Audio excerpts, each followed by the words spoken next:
Call to order the regular board meeting of November 7th, 2019 at 7 p.m. Please rise for the Pledge of Allegiance.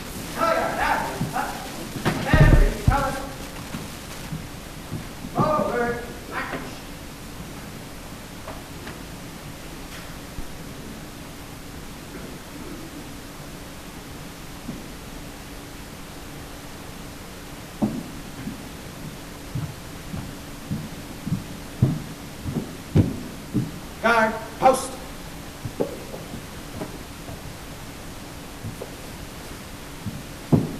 Ready, face. Breathe and arms. I pledge allegiance to the flag of the United States of America and to the republic for which it stands, one nation, under God, indivisible, with liberty and justice for all. Order, arms. Ready, face.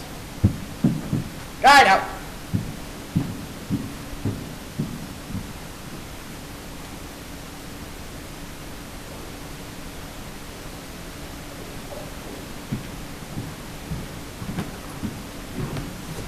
Make a round of applause for the Anchor Bay Junior R.O.T.C. Thank you. Clerk Greenia, please call the roll. Acciavatti? Here. Berry? Lopata? Here. Anderson? Here. Dene? Here. Joseph? Here. Osborne? Here. I would like to make a motion to excuse Clerk Berry from the meeting and refrain from calling her name on any roll call votes. Item 4, motion by Supervisor Acciavatti, support by Trustee Vosberg. All those in favor signify by saying aye. Aye. Opposed by saying nay. Item number 4, presentations. We do have 3 tonight. 4A, legislative update by Senator Peter Lucido, Michigan's 8th Senate, who represents Michigan's 8th Senate District. Welcome to Chesterfield, Pete. Thank you. Good evening, and thank you, supervisors as well as board members. I appreciate being here this evening, and I am glad to be home from Lansing this evening. I did give you 3 handouts. I think it's important that you have these in hand when I speak, but let me talk about, first of all, we've been busy in Lansing to spend about $60 billion of the taxpayers' money. So our state budget is roughly $60 billion. Now, you got to understand that about $26.5 billion of that is money that goes to the Department of Health and Human Services. About $2 billion goes to corrections. About $15.6 billion goes to K through 12. So there's not much discretionary money after you start chunking away things that are actually constitutionally protected or we have already slotted for year after year. But what I want to bring to your attention is the following. With almost a $60 billion budget, the budget was handed to the governor on time, and she went ahead, as she has the right to do under the executive branch of government, vetoed about $1 billion, 147 line items to be exact. And I gave you a piece of paper called Governor Whitmer's 5 Budget Blunders. And I say it that way because her mission was in the election to fix the darn roads of the state of Michigan. We allocated about $400 million more. So right now, the state of Michigan gets $5.1 billion. $5.1 billion a year to go ahead and fix roads. That's the Department of Transportation's budget. I want everybody to conceptualize this. We have roughly 7 months to fix roads. We shouldn't be pouring concrete out there in December, January, February, March. When you take the weekends out and the holidays, you start to realize, where's all this money going? But in addition, if you recall, in 2015, the voters went there under Prop 1 and said, absolutely not. We don't understand this Christmas tree that was put together and put to the voters. So at the end of the night, I'm going to express to you that if you're giving $400 million more, than the 5.1, making it about 5.5. And your mission is to fix the roads. If you want to veto that line item, tell us where we're going to get the money, because the budget's been presented. But in addition, that $400 million more could have made a lot of sense in trying to get to where we got to get to. But when she took away the money, $375 million, as you can see, she, under the budgeting board, they call it, this executive branch of government that the governor has this power, she went ahead and put it towards buses. I'm sorry, not that part. She vetoed it and said no. $25 million went to transportation of buses. We put specific items of 4 bridges that she stood in this state. One happened to be in the north end of Macomb County. The bridge has fallen down. She was there with our executive, Mark Hackle, saying this bridge needs to be taken care of immediately. So we, what's called TIBARD, $25 million to 4 bridges that are falling down. And she vetoed that and basically reapportioned the money to buses. How do you put buses, new buses on the roads in a bus thing? But at any rate, she also took away money for charter schools. We know we have charter schools around the state, and some of these are alternative as a result of being bullied in public schools. And I think taking that away was disingenuous to the students. She eliminated health care in the north end for the hospitals, all the way up in the Upper Peninsula. She canceled the autism programs, but she stood before the autistic 2 weeks before and said she wouldn't cancel them. We already have a problem with autism in this state and in this country. So she took away $1.1 million for autism. But I think if you look at the blunders, and I gave it to you, you can read it, we didn't do such a bad job with $59 billion, because nothing else was vetoed except for that roughly $1 billion. 147 budget line items vetoed. I want to tell you also, I gave you a copy of what is fondly known in my heart as Public Act 51. It's how we fund our roads in the state. I'm going to just spend a brief period of time on this because I gave a legislative alternative and update to the County Board of Commissioners, which I wanted their help. I asked for their assistance, and I'm asking all my local governments for their assistance. Everybody in this county knows that we've had legislators go up to Lansing over the last 70 years and try to change Public Act 51. It'll never work. So the tenor of the discussion tonight is we will never fix these roads in this state without fixing Public Act 51.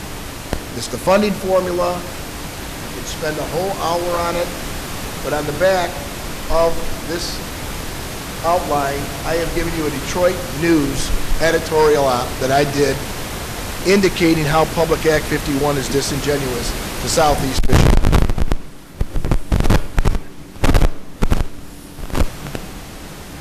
What I would like you to realize is this. The insurance companies go and ask you a question on your application for car insurance. How many miles do you drive to and from your work? So when Pete Lucido was practicing law, he'd drive from Shelby Township to Clinton Township and drive back home. I submit to you that the insurance company gave me their statistical data and said we drive 20 to 25 miles a day to and from our homes. Makes sense. We usually are creatures of habits. We buy our homes close to where our business is because we don't want to travel so much on the road. It's a convenience, and more importantly, it's not the wear and tear on the car and the gasoline. It's impossible to sustain. It's impossible to sustain money for the roads by gas taxing people. Why? Because like anything else, we've got hybrids, we've got electric, we've got battery operated, with someday we'll have solar operated cars. We may even have cars like the Jetsons that fly above the roads. So it doesn't make any sense about gas taxing people. I was a no when I got to the legislature on gas tax, and I was a no on the registration fees. Both of them. Why? You can't give me any taxing unless you fix Public Act 51 first and prove to me that we have a problem with the money. See, it's shifting money up north. Here's how they charge us or pay us. It's by the lane mile and not the number of lanes. So up north, those lanes are really pristine, really well, because they give them more money because they have longer lane miles. I submit to you that if we look at the registrations in the state, we have 7.4 million registrations in the state. That's all vehicles, trucks, cars, and cycles. Senator, make sure you address the board as good as you can. It's a rule that I use for everybody, so make sure you try to talk I didn't to us. know. I wanted to make sure everybody, because I'm doing a legislative update, that they don't just listen to my back tonight. But at any rate, I appreciate that. Today, I say to you that we have roughly about 800,000 vehicles in Macomb County. There's 1.1 million vehicles in Oakland County, and 1.2 to 1.3 million in Wayne County. This breakdown I gave you is my Senate Bill 27 reforming the road funding formula as it relates just to the registrations. In our county, from our registration fees, as I've indicated to you, roughly 900,000 vehicles at $200 a vehicle on registration is $185,390,775,000.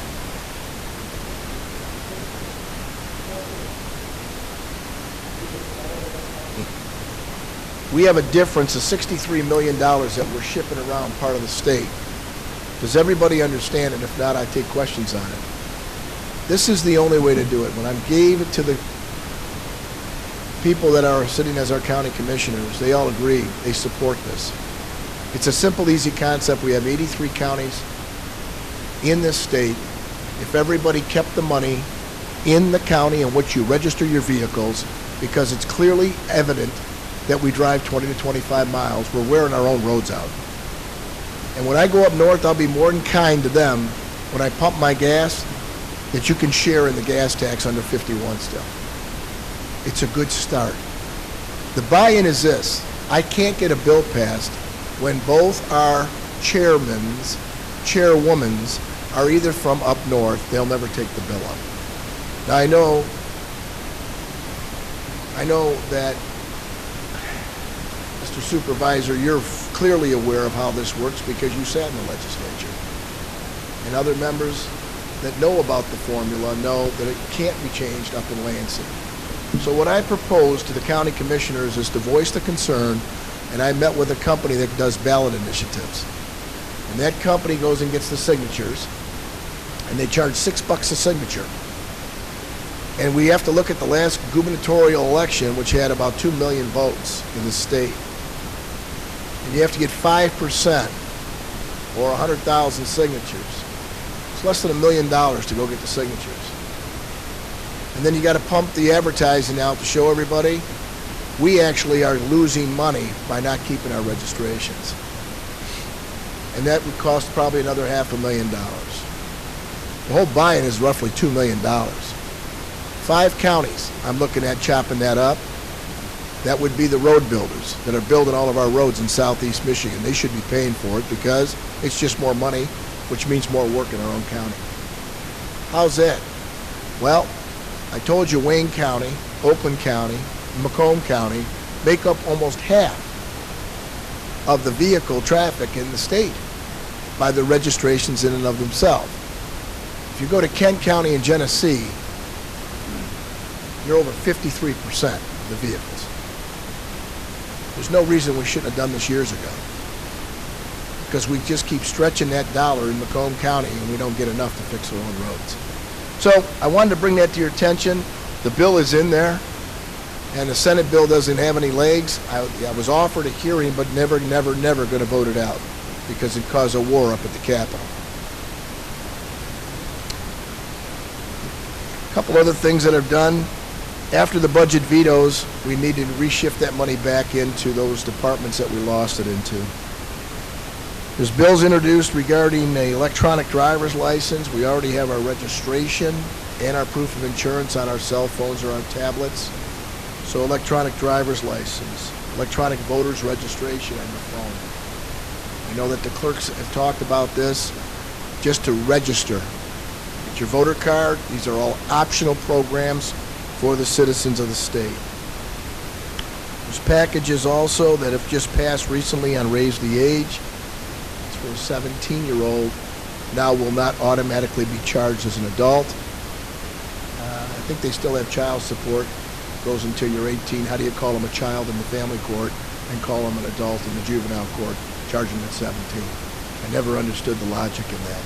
Maybe somebody could help me, but there's only 3 states left in the nation, and those 3 states still charge them at 17 years old. Services are not available.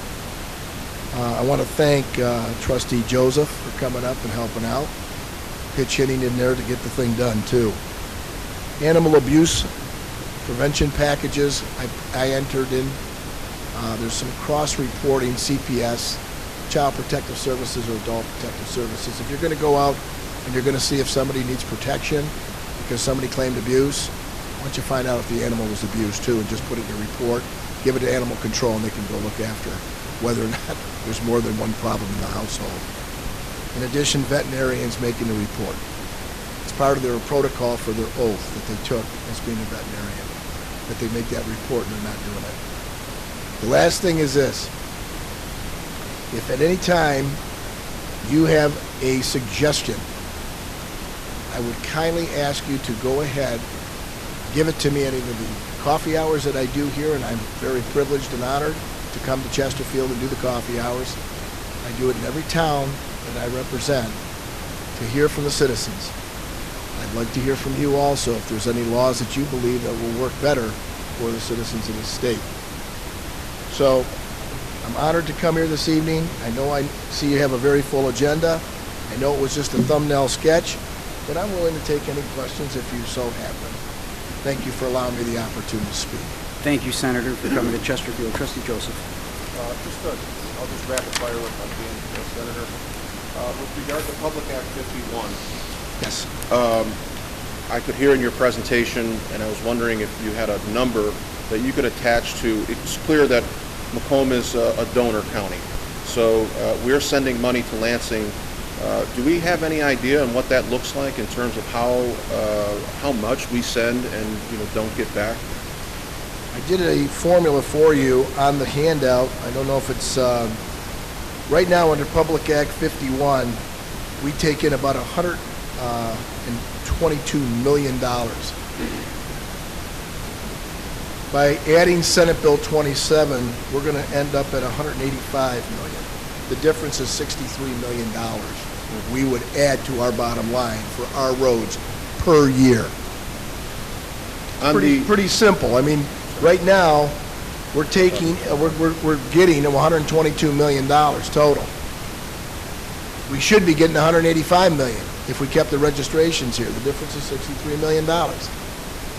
And I hear from the County Board of Commissioners, if this math is that simple, and they have 83 counties, and we know exactly how much we're registering because we pay in the county in which we register our vehicles. That's where we live. That's where our driver's license.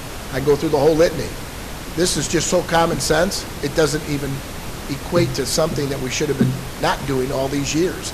And if we need more money for our roads, we put it on the registration fee because it's going to be in our own county, and we benefit that way equitably. And it sounds like we're, in terms of the lower counties in the state, that formula imbalance is consistent with, say, Oakland, Wayne. We're all in the same boat in terms of comparison to the northern counties? Correct. Here's the reason why. After looking at the registrations, and I brought this to the governor's attention when they, we did this probably by March. I had it on her desk. Gave the presentation to her attorneys as well as her policy people. And I explained to her, if you look at what we're doing in the state, we're treating the most highly densest populated areas with vehicles disingenuous.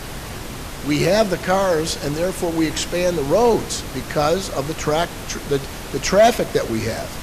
We build the subdivisions, and then what do? We put the infrastructure in with the roads. At the end of the day, we're flooding the roads around this town, bumper to bumper. So to your point, The ones up north, they're not going to get that registration fee from us, but they will get the pump because we're pumping all the gas here. So when it goes through this funnel of Public Act 51, we're putting gasoline in our cars down here that's going to get shipped up north. Thank you for that. Thank you for the work on Raise the Age. The opportunity to come to Lansing and testify in front of your Senate Judiciary Committee really was a highlight of my career. I worked my whole life in this county for abused, broken kids and families, and to see 17-year-olds end up in jail when we know that their brains are not developed. And it really was a great honor to come up and to see the work that was done in bipartisan fashion.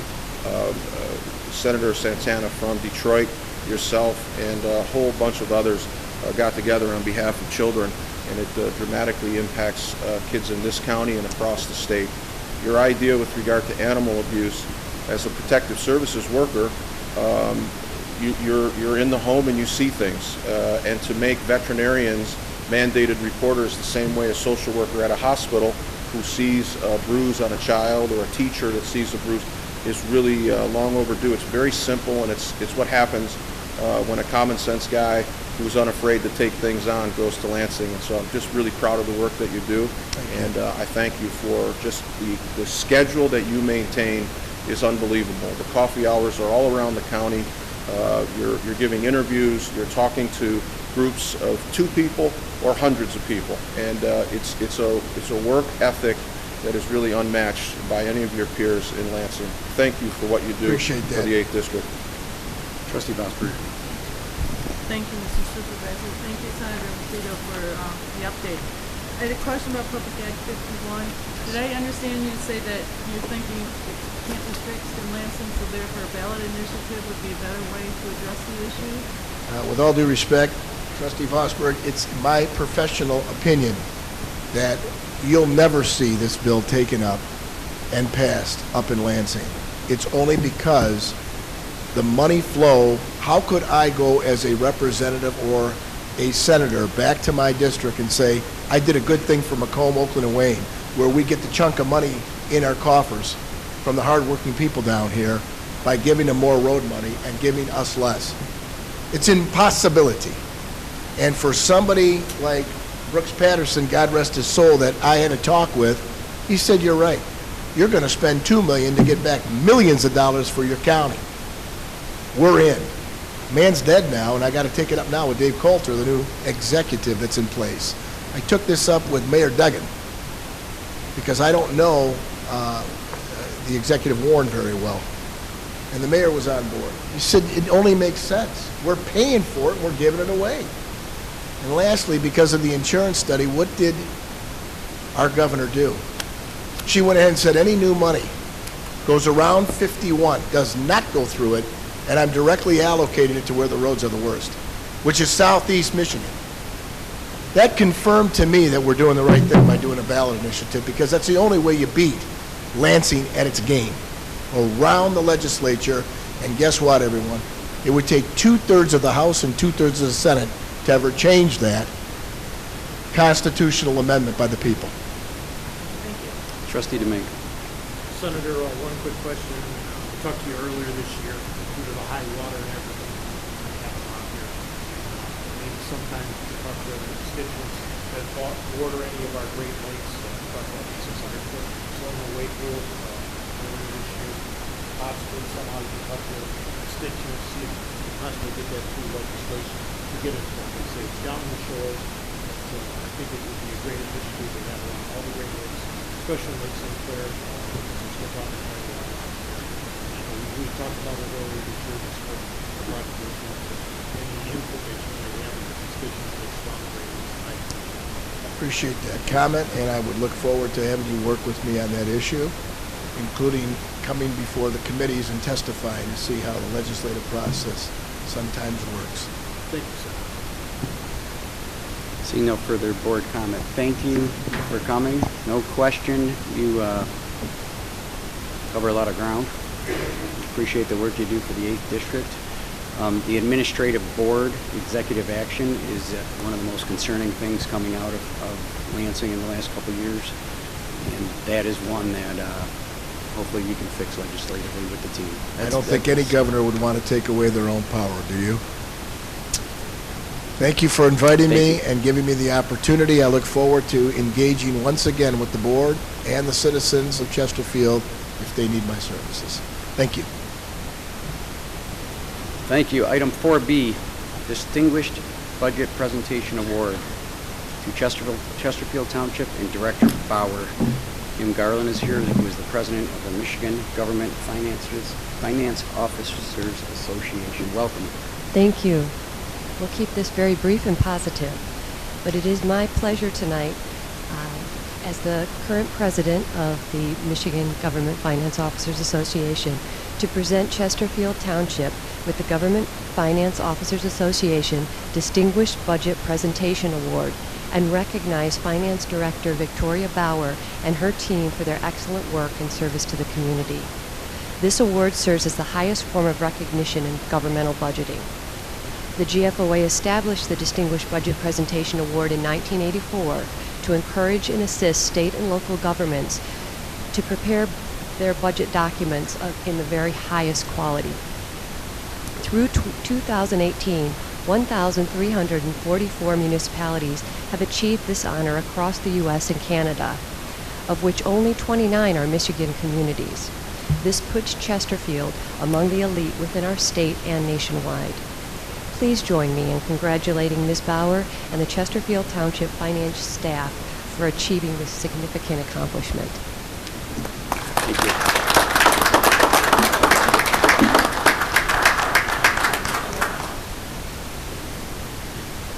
Director Bauer, speech. We are not prepared. Thank you.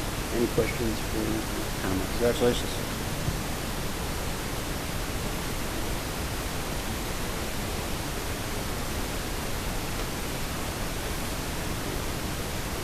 Thank you. And thank you, Kim, for coming to Chesterfield. 4C, presentation on the University of Michigan-Dearborn's 2008-19 eCities program. Director Palin. Thank you. Each year, the University of Michigan-Dearborn eCities project collects and analyzes data across Michigan communities as it relates to entrepreneurship, economic development, and job growth. Specifically, the study examines 5 years' worth of publicly available data relating to community growth and investment metrics that impact the business community. eCities examines 11 data points from the Michigan Department of Treasury and year-end governmental assets as reported on our annual audited financial reports to determine our community's growth rate. The data points are benchmarked against the state of Michigan as well as the other 276 participating communities. Award certificates are included for communities that showed the most success numerically over the last 5 years. Out of the 5-star rating system that eCities utilizes to gauge the success of the various participating communities, Chesterfield has been honored with 4 stars. As a 4-star community, we are in the top tiers of all 277 communities that participated. And to recognize Chesterfield, they provided us with a 4-star honored community certificate. So, wanted to let the board know that we have been recognized in that program. If anyone has any questions, I can answer them. Thank you so much, Director Palin. Keep up the good work. Item 5, department reports. Assistant Director Johnson. Good evening, board. I just want to update you real quick regarding lead and copper. There's going to be a lot of articles coming out in the future. St. Clair Shores recently in the paper regarding high lead in their system. The state of Michigan has increased their lead and copper testing in the state. We went from 7 tests every 3 years to 30 tests annually. So it's a lot more stringent than it was in the past.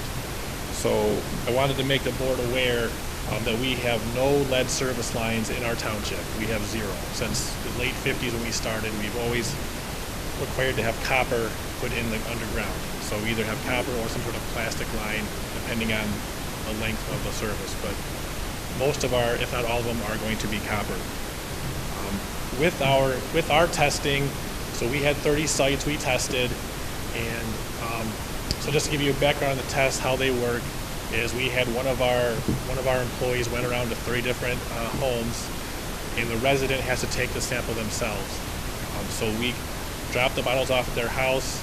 The water has to sit stagnant in their lines for 6 hours, and then when they get up in the morning, they will take the first liter when they wake up, put it in a bottle, and we send it off to a laboratory for testing. So this water is sitting in their pipes in their house for 6 hours. It's not in our lines, but it's kind of testing their house, because a lot of the lead can come from the solder in their homes or their fixtures, because old fixtures do have lead. The homes we chose, they have to be chosen by the state, and then we're a Tier 3 site, which means it has to be a copper with lead solder, and the home has to be built prior to July of 1988. So we picked 30 homes that fit that criteria. We tested them all, and with the lead, the state, their action level right now is 15 parts per billion. It can't be above that number. They'll be decreasing to 12 parts per billion in 2025. But we had 29 samples at less than 2 parts per billion, and we had one at just over 3 parts per billion. We did have one sample that came in that tested. It came back at 77 parts, which we determined was going to be human error of some sort. We had it retested 3 weeks later, and it came back to less than 2 parts per billion. So a lot of times we had it happen 3 years ago. We did lead testing. The same exact thing happened where a human error occurs, and we got to test it again, and it ended up being fine. So all of our tests are well within the range of being more than safe in our community. With the copper side, the state action level is 1,300 parts per billion. We had 27 of our 30 samples came in under 90 parts per billion, and 3 of them were under 113. So, and again, 1,300 parts per billion is what is required for copper. So we're well within that range as well. So just want to make you guys aware and residents aware that we have no lead lines in our system. And what I mean by our system is from the main to the meter. There's no lead from the meter on. Most likely there's going to be no lead because normally, copper will get put in further. But if anybody has questions regarding that, they can call the DPW at 586-949-0400, extension 3. We'd be happy to answer any questions we can regarding, how they can help with changing fixtures or any kind of like solder in their pipes. Any questions? Trustee Bosberg. Thank you. Thank you for the report. Are all the communities doing this? Have they done that? And that's why we're hearing in the news about various communities and their lead levels or whatever correct levels. And another question, if this is only people that are hooked up to the municipal water supply, if somebody has a well, for example? All water will be tested, wells and not, just they all have different criteria. What wells are, I don't recall exactly because we don't really deal with the wells, but we're just dealing with what we're tying into our system. What you reported now is just people who are hooked up to the Chesterfield water. Correct. Right. Thank you. Thank you for the tonight. Trustee Anderson. So it would sound like that the part per million that is acceptable or not acceptable, as far as Chesterfield Township's water line, there's not an issue with them. If there's any issues, it's within the older constructed homes, correct? Where there might be the lead appearing in the water. Is that what I... Yeah, I mean, there's always an opportunity for any of the homes after 1988 to potentially have a fixture that has lead in it, so we're not saying just those homes can get checked. People should always be looking to improve their homes and just check, because a lot of times solder or lead solder was used most likely in those homes. Later on, I'm sure solder was still used past 1988. It was more infrequent. Does that answer your question? Pretty much, yeah. Okay. So high lead content, we're hearing this all over. In some communities, it might be an issue with the water lines, which is not Chesterfield's issue, but it sounds like it might be in the older construction too, where they have a lead coming through the fixtures. Thank you. Yep. Thank you. Thank you. Any further department updates? Director Duchesne, looks like we have one. Members of the board, Jonathon Palin, Planning Director of Chesterfield Township, recently passed an extensive examination process to become a certified planner. an AICP designation, which is a high standard in his business and profession. And his success continues. This month's issue of the Michigan Planner, the magazine that is part of the Michigan Association of Planning Public Information, has featured an article written by Mr. Palin. And I'm sure he'll be able to find electronic copies or other copies if he can wrest them away from his mother or whomever and give it to the board. But tonight I wanted to tell the board and recognize his work in authoring this article in the September-October edition of the Michigan Planner regarding plan unit development yields, veterans housing, and wildlife habitat. Mark for the township, and certainly a professional mark for Mr. Palin. Thank you. Thank you, Director Duchesne, and congratulations to Director Palin. Thank you for your service. Any further department reports? Let's bring up the board trustee Deming. Okay, for Parks and Rec, tomorrow night's the night kids ages 4 and older are invited to play with us on Friday, November 8th, 6 to 8. It's a Lego party, free play, and parents' favorite Lego set, and watch the Lego movie too. Next, on Saturday, November 9th, 1 to 6 p.m., the Craft and Vendor Show, 40 vendors. We have the township offices, admission is free.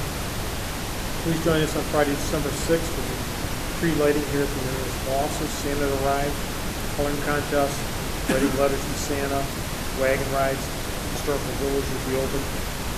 Fire department, police department will be here to support us. And the passion about healthy lifestyles, we have some openings in the Parks and Rec department. We submitted a letter of interest to the supervisor before the department. All I have. Trustee Joseph. Thank you. Just a couple of things. I wanted to follow up on the issue that brings Mr. Stonkiewicz back to the meeting, and wanted to update the board. We've had several discussions about his particular issue, which is really a concern for the entire township, which is the use of what I see as a commercial operation existing in a residential neighborhood. Specifically, in this particular area of the township, we have a fairly quiet and close community in terms of boundaries. So the side yards are almost touching each other as they look out over beautiful Lake St. Clair. And as Mr. Stonkiewicz has presented to the board several times, his spring and summers are often interrupted with what is rental property or short-term rentals occurring at the house right next to him. And these typically been fairly disruptive to the neighborhood, and he's asked the board on multiple occasions to look at what potential ordinances, or how we could remedy that, given that his quality of life is dramatically diminished as a result of this. We've been working on it now with him and his neighbors. Trustee Anderson and Treasurer LaFata have been very helpful in terms of looking at this problem around the state and really around the country. It involves Airbnb in particular, or VRBO, which are third-party, I guess the best way to describe them are rental businesses that assist people with renting out their home for short-term leases or rentals. The most recent communication that I had, and I communicated with Mr. Palin this afternoon to confirm, was a very enlightening conversation with our township attorney. And this area is been highly litigated really all around the country, and certainly some examples in our state. And many communities have taken different approaches in terms of how to address this.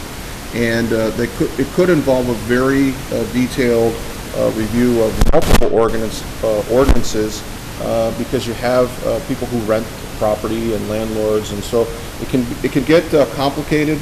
And what we want to do is make sure that we have effective ordinance. And the way that we at this point have decided to move forward is really to isolate the specific issue and look upon it as a simple ordinance violation, in that we are concerned about a potential commercial operation operating in a residential, and let's have a review with the individuals involved before we draft and propose massive ordinance change, which could bring about some unintended consequences. So a very surgical review of this particular problem is the first step, and I believe now we will have Mr. Siebert work together with our planner and our Mr. DeMasters, as this is an ordinance issue at this point. So we will continue to investigate the proper long-term solution. First step is to surgically kind of go in and take a look at the specific problem. So that's an update on that particular issue. I wanted to congratulate the Chesterfield Police Honor Guard for another phenomenally successful fundraising event last night. The VFW hall was packed, and the very nice thing about the event, well, there were many, was the outpouring of community support. So there were a number of prizes, gift baskets that were raffled off that were all donated by local business owners and members of our community. The incredible outpouring of cooperation and collaboration between our Honor Guard and the Friends of Chesterfield Police was also visible and evident last night. We have a member from our most current Citizens Academy who came to the Academy and realized there was a shortage of resuscitation equipment for Academy members to practice on. And Mr. and Mrs. Nera saw that need and purchased of their own 10 mannequins to be used in the facilitation of the CPR training.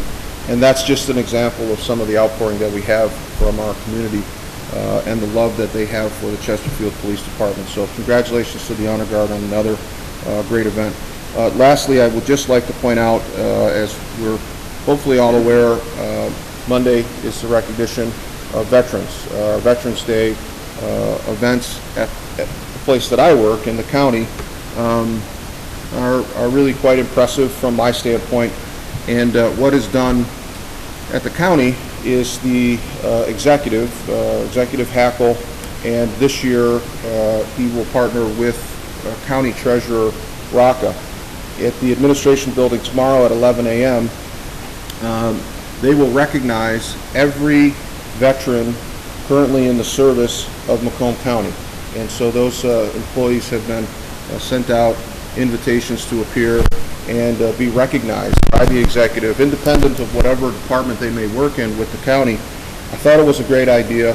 I'm honestly not sure how many veterans we have in the employ of the township, but something that maybe we could do moving forward to recognize the veterans that work here in the township who continue to serve their fellow man. Tonight I would like to take just a second and recognize two members of our board who both served honorably during the Vietnam era. Trustee Anderson, who was in the Army Reserves from 1966 to 1972, and if anybody can recall the tumultuous time that we had in the city and the utilization of the National Guard, particularly during the summer of 1967, will know that Trustee Anderson was called upon to put his life on the line. This was prior to his service with the Detroit Police Department. He is an honorable person that I've had the pleasure of serving with on this board, and I appreciate his commitment to our country prior to us ever meeting a great deal. Thank you. Also to our treasurer, Paul Lafata. Paul served in combat in Vietnam. He was there during what is considered to be the most tumultuous time in Vietnam, with the highest rate of casualties, that period being between 1968 and 1969. Paul was actually in Vietnam, in Da Nang, on his 20th birthday. About this time in 1968, on October 27th, Paul was actually listed by the U.S. military Department of Defense as killed in action. He was involved in a very tragic loss of life with an explosion that was thought to have taken his life. Paul has it's not real easy to get Paul to talk about these things, and he certainly does it in a very somber way. But he's held his fellow Army soldiers in his hands as they've taken their last breath, and he's certainly provided a great deal of service to this country. It is truly an honor. We talk about a lot of things on this board, and we have some divisiveness at times, but Paul and Hank are two of the most selfless guys I've ever known, and they are not they're not show horses. You're not going to see them front and center at any veterans events. They're not going to be posing for photographs in front of anything. Their service is quiet, and they are true workhorses and true gentlemen. I'm proud to serve on them. I know we talk about integrity-driven leadership. These men exemplify true, sincere, integrity-driven leadership. I'm proud to serve with them here, and I'm grateful for their service to our country. Thank you. Thank you, Treasurer Lafata and Trustee Anderson, for your service. Trustee Vosberg, and I do want to make a quick statement. The update section is a little bit new to our board, and it is, I did let a little leeway go here today. It's designed to update on your various legislative committees and subcommittees in your day-to-day, because we had in the board comments at the end. But thank you so much. I think it was worthwhile to acknowledge our two board members who are the roles. Trustee Vosberg. Thank you, Mr. Supervisor. I have a report probably from the Clerk's Department, and it's regarding reserving Monday, December 2, from 1 to 4, to put wreaths on the graves of U.S. military veterans in the Union Cemetery that's on Fairchild Road, just north of 23 Mile. So anyone from the community or any service clubs that would like to help, it's Monday, December 2, from 1 to 4. And they can call the township number 586-949-0400 and leave a message at the clerk's office if they would like to help. But anyone from the board is invited to Veterans Break as well. I plan to be there. Thank you. Thank you. Any further members of the board, Treasurer Lafata or any further trustees? Two quick ones from me. Chesterfield Road, railroad crossing just north of 23 Mile Road will be closed from November 11th through November 15th for work on that railroad crossing, not 23 Mile, the Chesterfield Road section. And also Jefferson Road Bridge, equally frustrated is the hundreds of phone calls I have gotten. I am now on to a weekly meeting update and a daily update phone call from the county and how that project is looking. The completion date came and went. Now the contractor has consequences in the form of liquidated damages for the difficulties that they have had. So the speculation is that the section of Jefferson opening up into Point Lakeview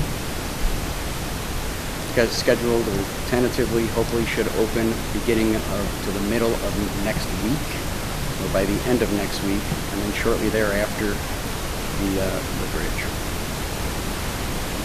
Moving on to item number 6, which is the consent agenda. All items under the consent agenda are considered routine by the board and will be enacted in one motion. There is no separate discussion of these items. If discussion of any item is required by a board member, it will be removed from the consent agenda and considered separately.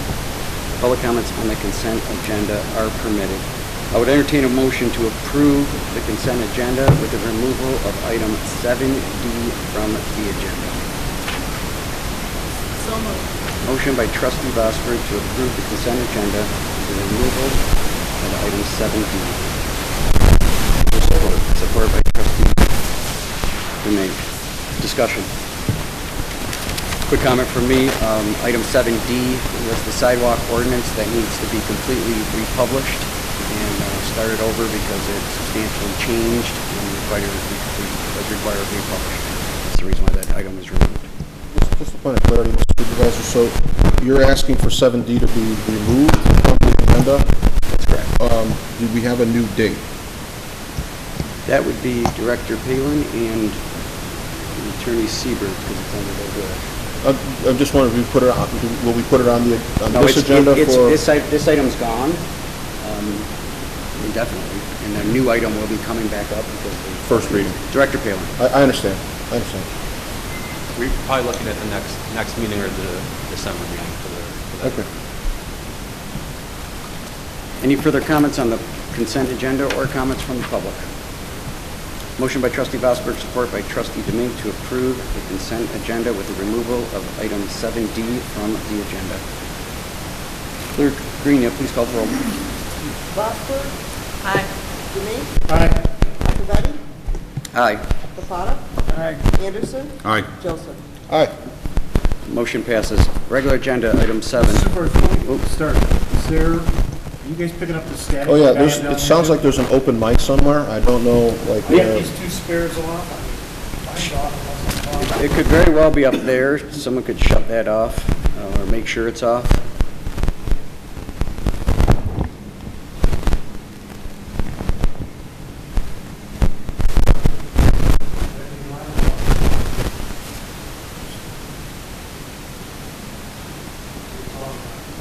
Still staticky, so we're just going to have to battle through it.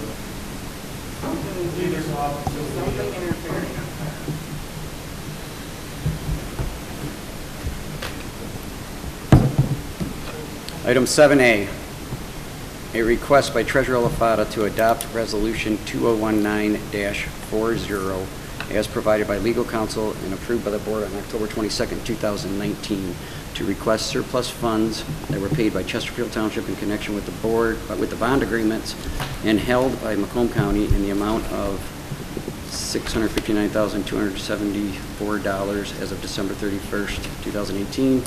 The Township Board directs Macomb County to forthwith transfer all surplus funds being held by the county to the Chesterfield Township Treasurer's Office. That's a mouthful, Treasurer LaFata.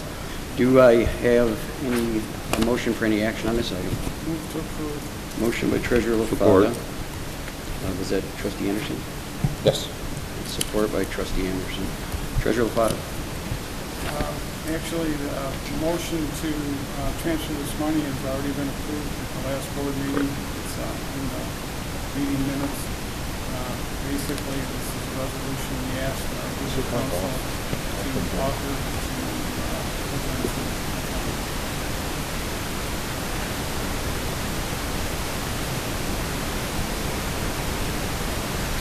Any further comments from the board?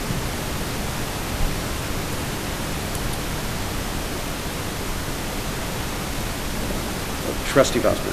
Thank you. The language in the actual resolution part, item number 1, isn't properly, in my opinion, is not properly defined.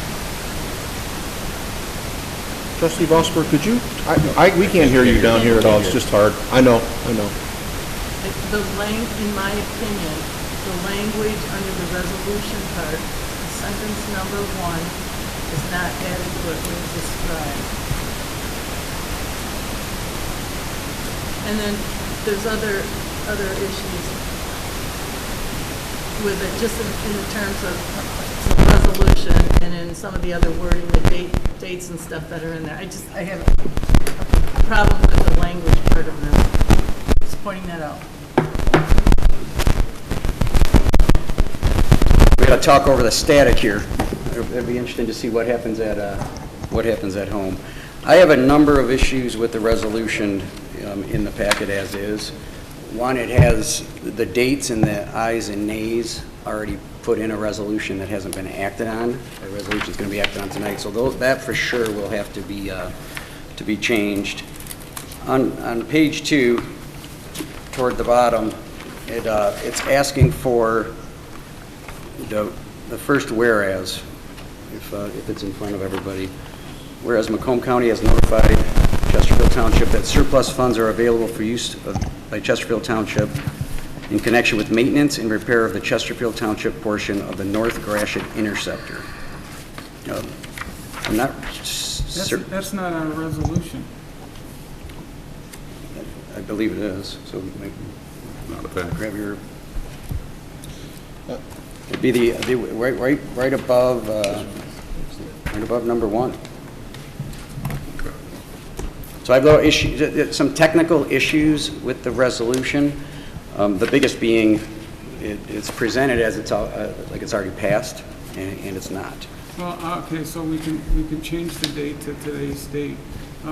From my understanding, and I guess I'm going to have to clarify, but if you look at this resolution and you look at the contract with the county, and you look at the Public Act 342 of 1939, this wording is consistent with both of those. Our legal counsel said it's necessary to be in the resolution. So anybody's got more qualifications than our legal counsel, I could understand it, but I don't think anybody does have any more better qualifications than our legal counsel. So I don't know why somebody else would want to wordsmith something that our legal counsel says is necessary to be in the resolution.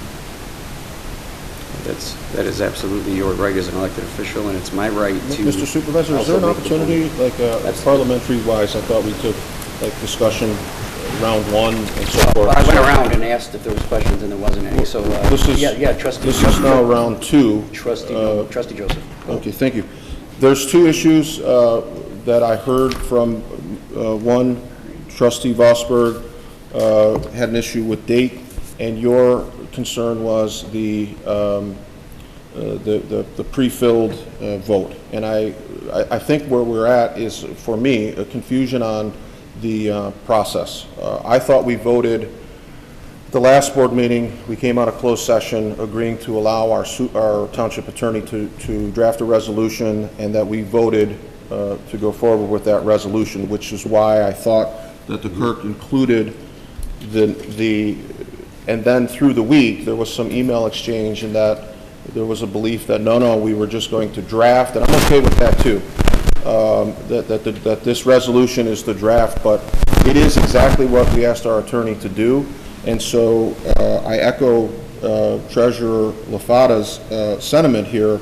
All due respect, the vote was 6-1, and it was the one no vote, you, Mr. Supervisor, who came back immediately after the board meeting and sent an email directing certain things to be redlined, and that was really out of line, and it sounds like that's what we're going to do here tonight, and that's not what the board voted on. And what I'm worried about in that is that if we begin now to publicly debate wording, we are now taking what we did in closed session and rehashing that, which I think diminishes our standing when we go forward. And should we be in a situation where we are in litigation, I'd rather have a strategy that we're afforded to develop in closed session, stay in closed session. So if now we're going to go into open session and start revealing, I just think it's a bad move. We directed our attorney to handle this for us after coming out of closed session and hearing from the team that was sent to the county to be our delegation in terms of trying to remedy this. We had members from our planning and water and sewer. I don't know why, but our HR director was over there, and our attorney was there, and board members were there. They came back and reported. We talked about it in closed session, and we moved forward. So I think the only matter before us is making sure that we have some if there are date issues or there's an A and a nay, if Clerk Berry can't be included because she's not here. I understand those arguments, but wholesale changes to the resolution are out of line because it can only be done by our attorney by board action, and now we're changing it. And I know you're a steward of fidelity to process, and the process dictates that this should follow exactly the board's intention.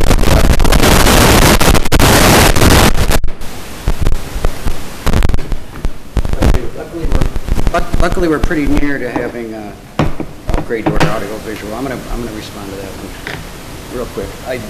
There are two issues. You are correct, Trustee Joseph. In the first one, I didn't mean to be out of line by redlining the resolution.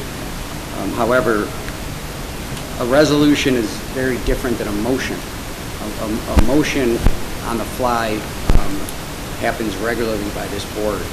But a resolution is something that is permanent. It is something that has a number. It is something that is in the book, and it is something that is part of the record. So the assumption that coming out of that closed session and cobbling together a resolution that's going to be part of the permanent record in order to protect ourselves for this very complicated issue that's been going on for 30 years, frankly. Even further, that resolution should be word for word what was said in the board meeting. Now, after watching the board, the last board meeting over and over again, and reading the minutes, especially watching the board meeting, we did not pass a resolution.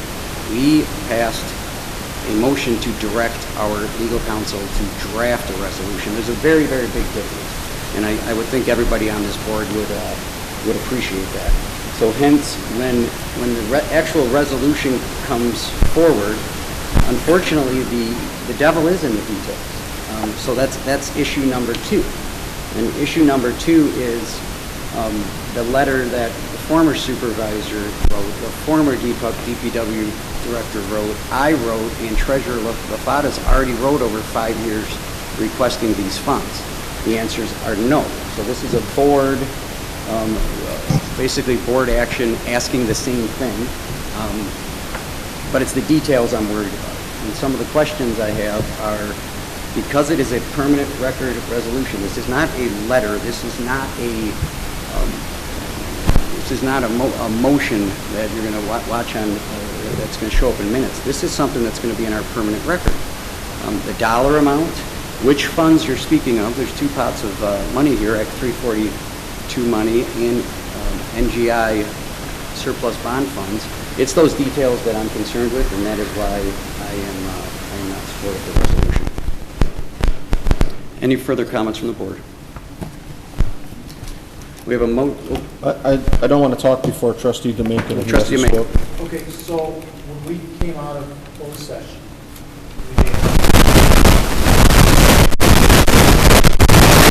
we made a motion, and it was like a 2-line sentence. I don't think it's yours. I think it's over here. So it was like the direct legal counsel to write up a resolution. So it's a formal thing which we have in front of us now.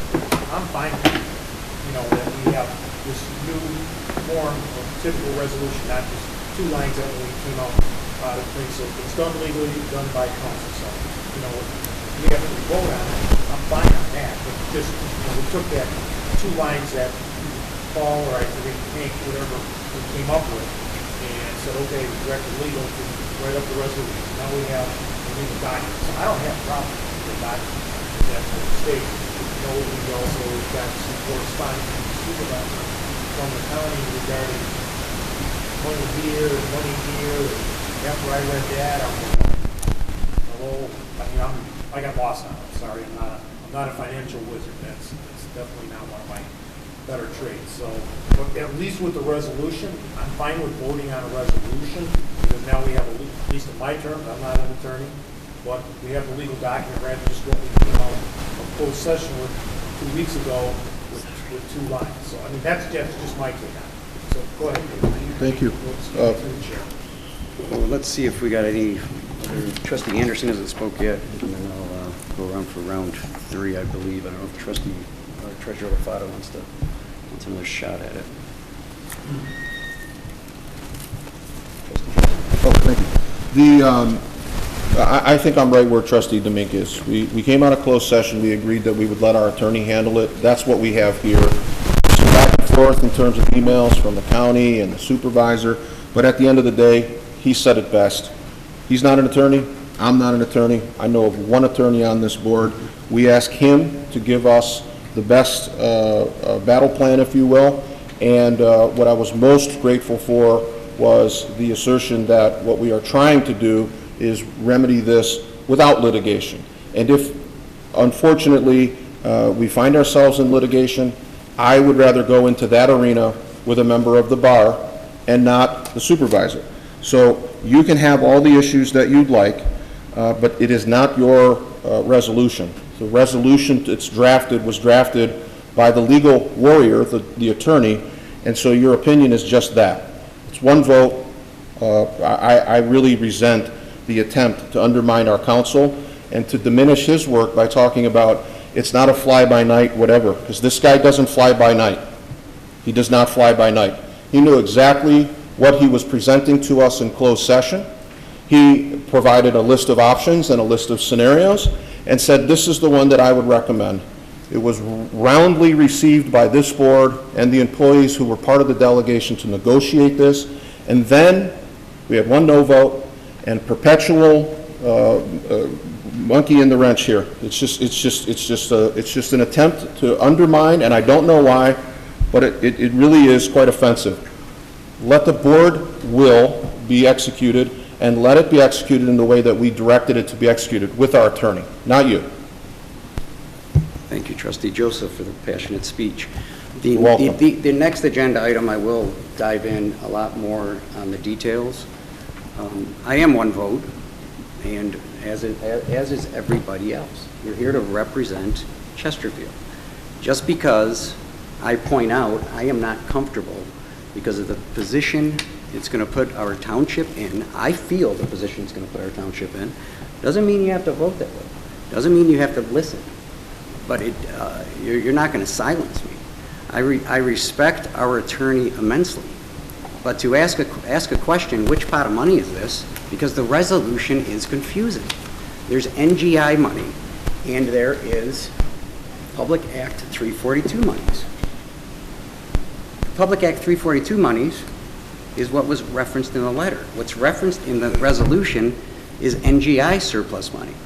There's details here, and I do not believe in voting on a resolution. If it was a motion, now motions are not absolute. They don't end up in the book. They don't end up as part of our permanent record to the form that a resolution does. It's a little higher level. And to ask for it to be right, especially with, I do believe you're correct, this could very well be heading toward litigation. Why have a muddied record? And if you think the record is very clear, then just vote for the resolution. There's no need to try to say that I don't respect our attorney, which I do very well. There's no need to say that I can't put that I'm trying to put a monkey wrench into the into the process. The process is this board, by a majority, can pass a resolution, and the process is myself, as a member of this board, can express my reasons why not. The third reason why not is negotiations are going on with the county. The county left, the negotiations stopped with the county doing things. And those things were getting a second opinion on what it takes to fix this pipe, which I'm going to get into it on the next one because it's a lot more relevant there. And it left them with taking their lining contract and fixing the phase 4s and phase 5s.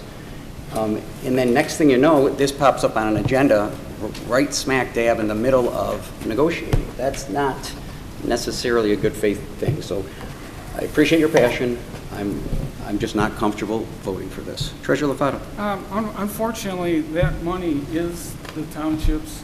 It's Public Act 142 money, and it's stated that way in the plant and ran audit. I'm pretty confident that it belongs to the township.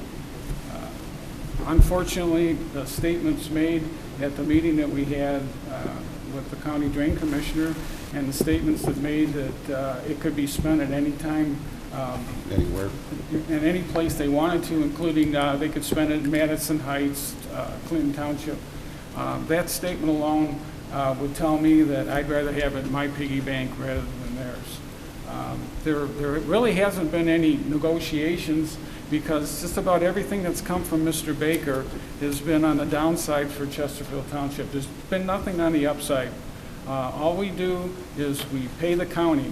We have paid the county from 2006, from the last time from the last records, paper records I have every one of them from 2006 all the way to 2019. We have paid the county about $9 million for operations and maintenance. And if you go back and look at the records of what's actually been maintained on the North Gratiot Interceptor, everybody just says, well, I don't know, maybe we can look in the basement. So basically that's saying nothing. There's nothing on the upside for the township.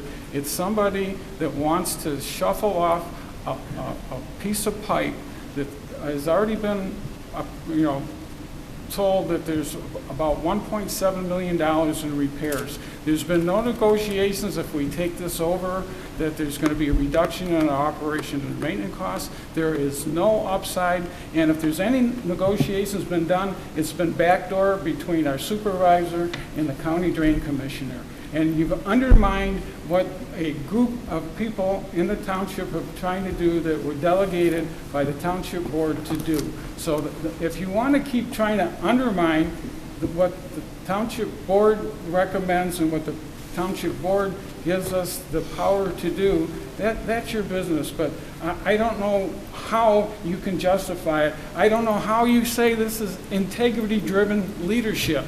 This is nothing but undermining what's happening to the township. The township, all you're going to do is expose the residents to higher sewer and water rates because we don't even know what we pay the county $115,000 for every month.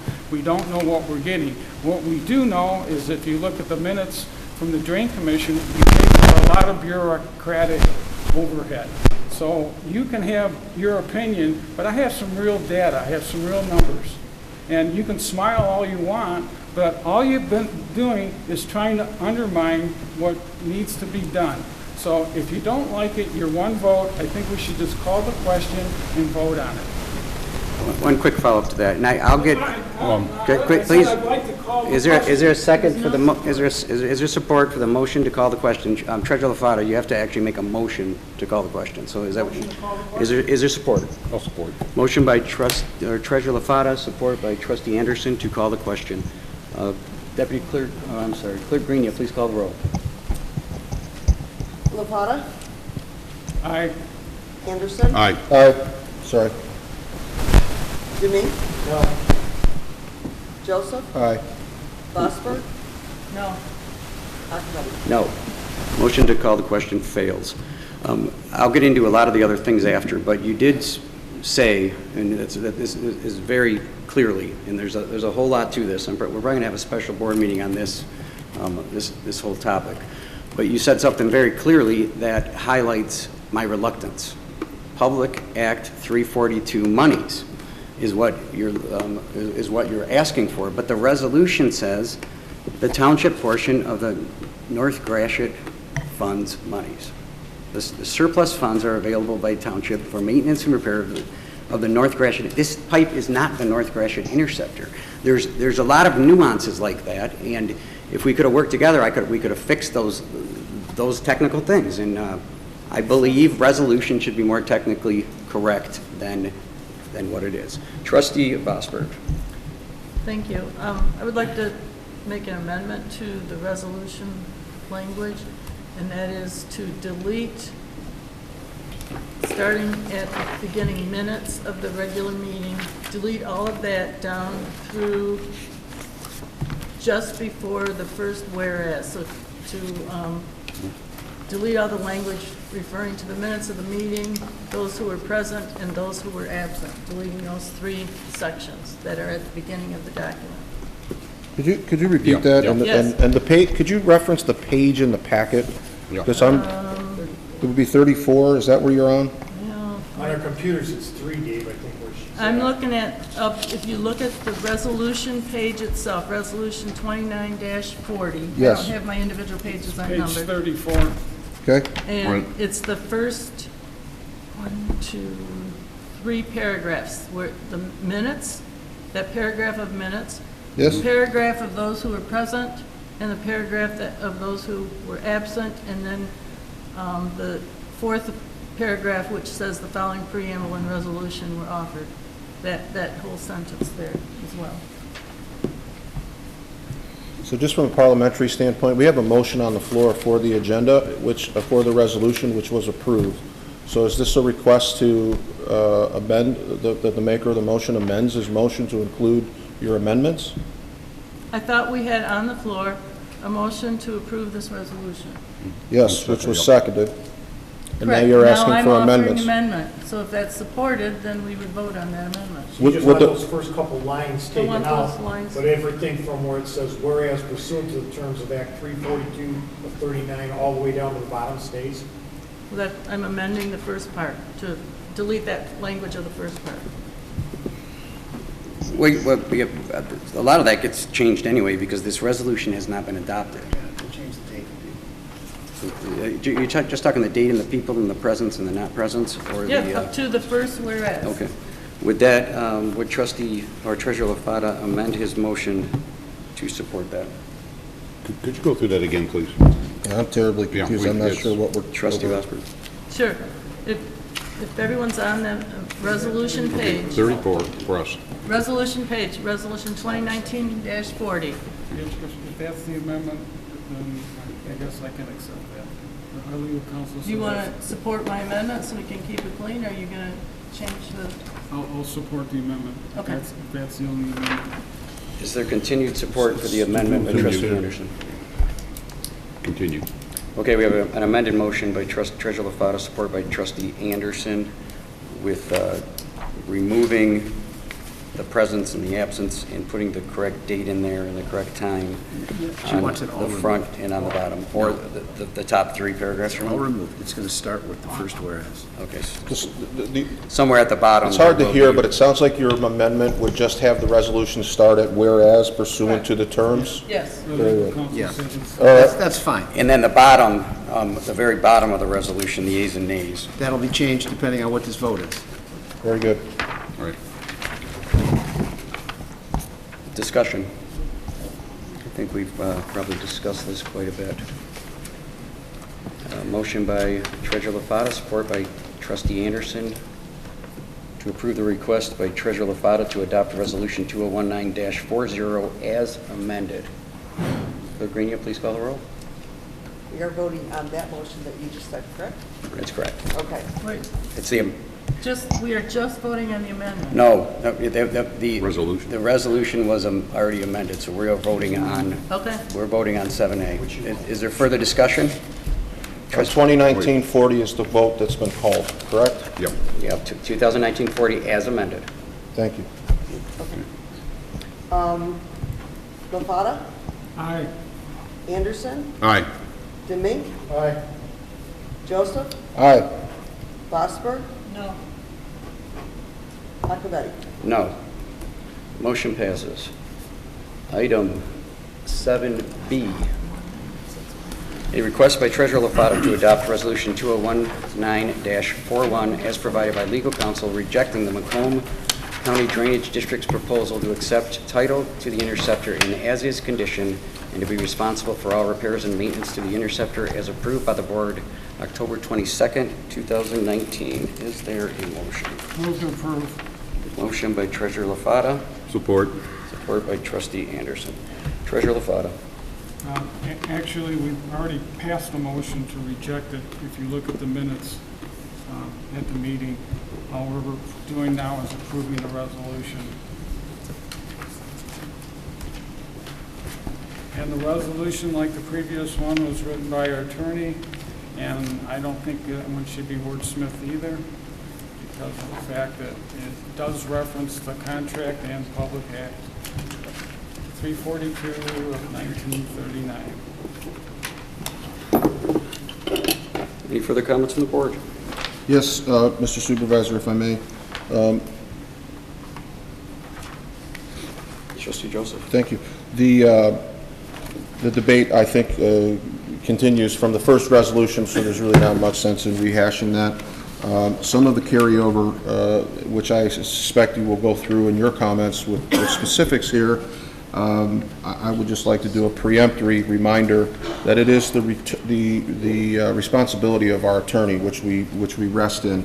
And what worries me, and I'll repeat it, is your rebuttal to my comments about not being silenced. You have the gavel. You have the ability to conduct a parliamentary procedure. There's no chance of you not weighing in. In fact, you were the first to weigh in after your no vote with an attempt to redline the attorney's initial draft.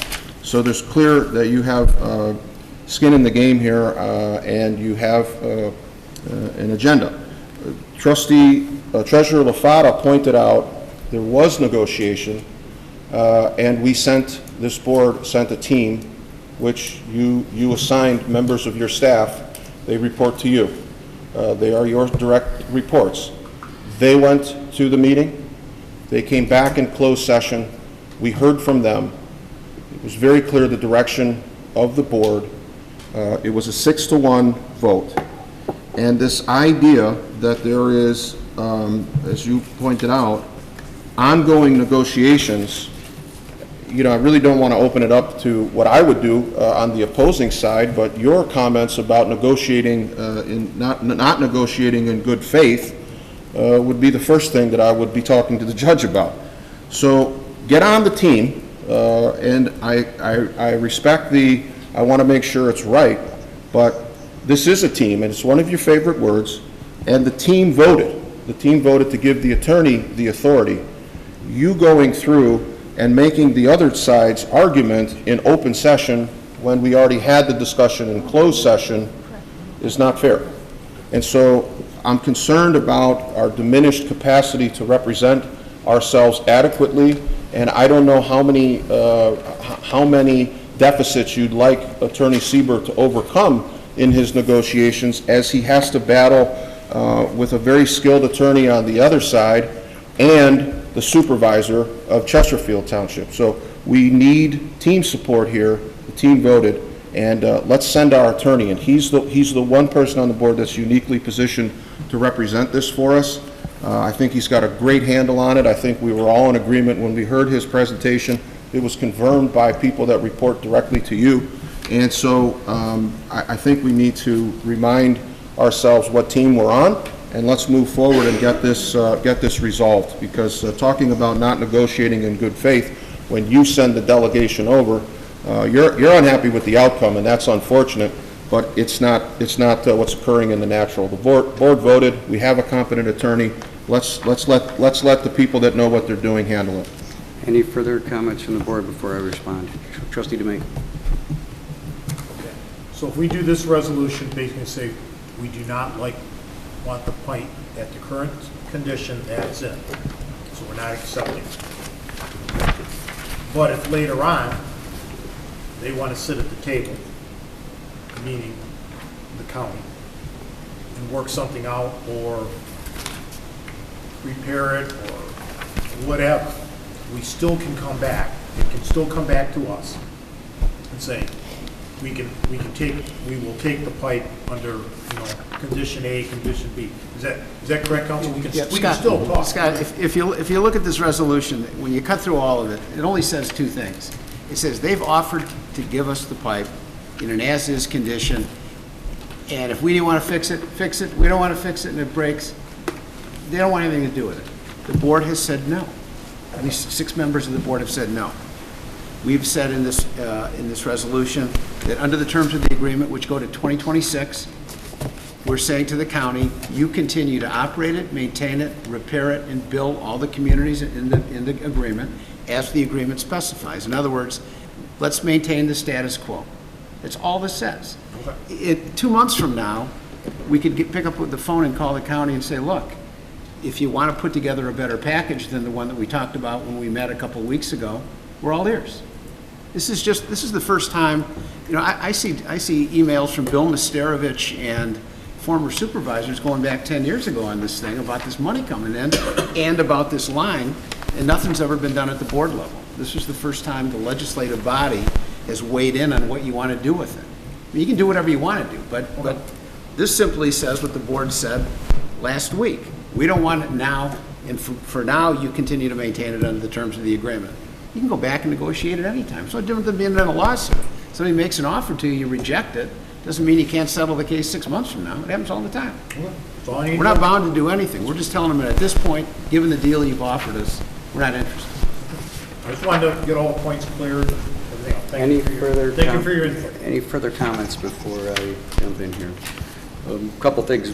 Trustee Joseph mentioned the redlining of a resolution. I thought I addressed that the last time around.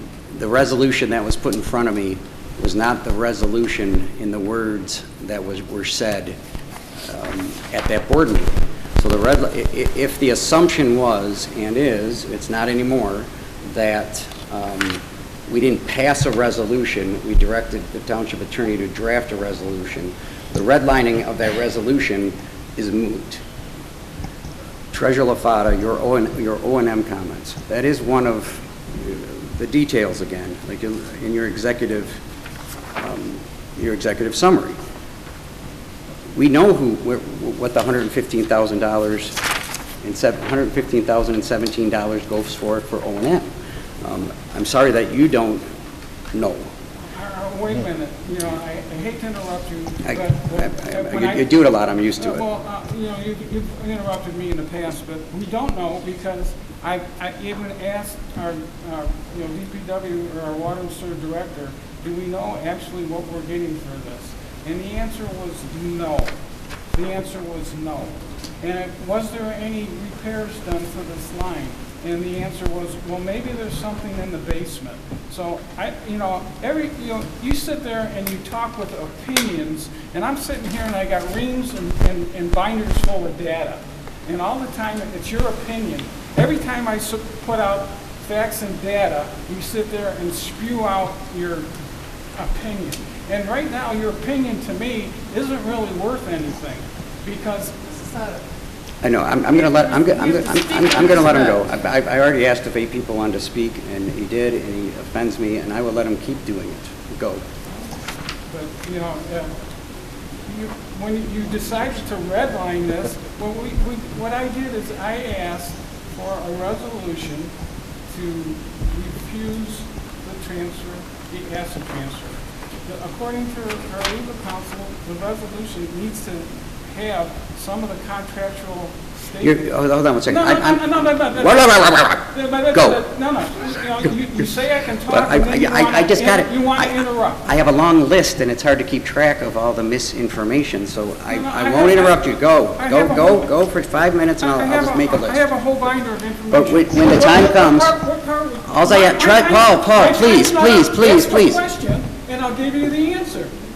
Do not bang this. You said it's misinformation. Go. Ask a question, and I'll give you an accurate answer. You don't let me ask a question. Go. Ask a question. How would I go? Ask a question. I will. And I'll give you accurate information. I'm going to ask you a ton. Go.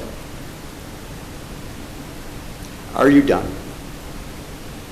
Are you done speaking? And you are not going to interrupt me when I speak. And I will not interrupt you, and I will give you till 10:30 if you want. Are you done speaking? Please don't give until 10:30, Mr. Supervisor. So go. Keep going. I'm going to make a list, and I will ask questions just like you throw stuff out and don't let me respond to them, which is fine. And then I'll ask them, and then you can respond to them. That's what's wrong with Are you done? I'm done. Okay, you're done. It's not worth debating. I'm not debating. Are you done? I'm done. Okay. I will come back to you for round 3. The redlining resolution for the 3rd time. A resolution was presented to the board, acted like it was already passed, with ayes and nays in it. In the details of that resolution, it's not just me, it's other trustees and other people on the board that said they voted to draft a resolution. And if they voted to pass a resolution, they didn't vote for the words in that resolution. So that issue should be dead. The O&M piece of it. There are 3 different drainage districts, and we will probably be having a special board meeting on this. Mr. Supervisor, just for clarity. No. I don't understand what you're saying. I'm just looking for clarity. Are you talking about the executive summary or the resolution when you're talking about OEM? Well, it's in the executive summary and in the discussions that are going on. Are we voting on the executive summary? It's part of the agenda item, so that's what I'm talking about, because it's the premise and the level of thinking. Just trying to keep you and Treasurer LaFata from barking at each other. I think we're doing. I think we're finally communicating here. And again, I'm not allowed to speak from my own board. And when I use I will use. No, we know your gavel. I just want to clear. The O&M piece for the Chesterfield Interceptor, which is located right up here on this board, the pink line, Chesterfield Interceptor. This is the district that the Chesterfield Interceptor services, and that is the pipe that we are talking about, approximately 9 square miles. The O&M for that pipe is not part of the $115,000. That is an Act 354 pipe. The $115,000 is for the Mid, which is a Chapter 20 district. The North Gratiot Interceptor, which we're also a part of, parallels this piece and goes down here by Joy Boulevard, is a Chapter 4 district. So the $115,000 in O&M, it goes to the Mid. That answer is known. We have never paid as a township, and we will not pay through those rates and those bills you get O&M on that line. Because it is an Act 342 line, the district pays that in the form of an invoice. Now, if it was a midline, then you get billed just like the other 11 districts. So that piece of the question, there's a lot of details to this, and I don't want to hammer all those out. The bottom line of this is that pipe is vitally important to Chesterfield Township. The value in that pipe, it services 9 square miles. 30% of our community's sewer runs through that pipe, and only our sewer runs through that pipe. For all intents and purposes, it is our pipe. Now, the only difference right now, and the only reason why I am very comfortable, is because Candace Miller is doing a fantastic job cleaning up that office. And I have great faith the maintenance of that pipe will be done very, very efficiently and very, very well. However, we got to be a partner in this. We have to be a good partner, because at the end of the day, this is an Act 342 pipe. They fix it. You know who pays the bill? Chesterfield does. And I'll end with this. The reason why I'm a no on this is I do not believe it is ever a good idea to sue yourself. And that is exactly where I believe this is going to lead our community. It is the status quo. It has been the status quo. And putting this, this move in front of, what does it do besides move the ball? And the only way the ball can move is toward lawsuit. And that is my reasons for no. Any further comments? Trustee Joseph. Yeah, we're not sure you called on that. Trustee Anderson. Okay. Trustee Anderson, you haven't done yet. Well, we're talking about that line. It's 33 years old. Up to about 6 years ago, New Haven and Lenox also utilized that sewer during that time. It's only been the last few years that's been exclusively Chesterfield. As I recall in the discussions, there's never been any major repairs or anything else. AEW scoped it a year and a half ago, said $1.7 million to repair. The contracts that with the county states, we don't have to take it back for another, I believe, 5 years. And I do have to mention two other things, sir, is you talk about civility on this board. You need to look in the mirror the way you're handling civility with this backbiting. And if there's a witness fee for a court appearance on this issue, I think your money will be paid for by the county as a witness, what I hear in some of your remarks, not all of them, some of them. I'll be quiet. Thank you. Thank you. Any further comments on the board? Yes. Trustee Joseph. The debate that I heard you lay out in the presentation, you clearly won two arguments that were not in debate. So it is a classic straw man. There's a pointing to a pipe that goes up and down, and Article 342 and Act this, and really what we have is your disagreement with Mr. Lafada's executive summary, because Trustee Demink said it best, and then our attorney responded with something that I think and I hope every resident can understand.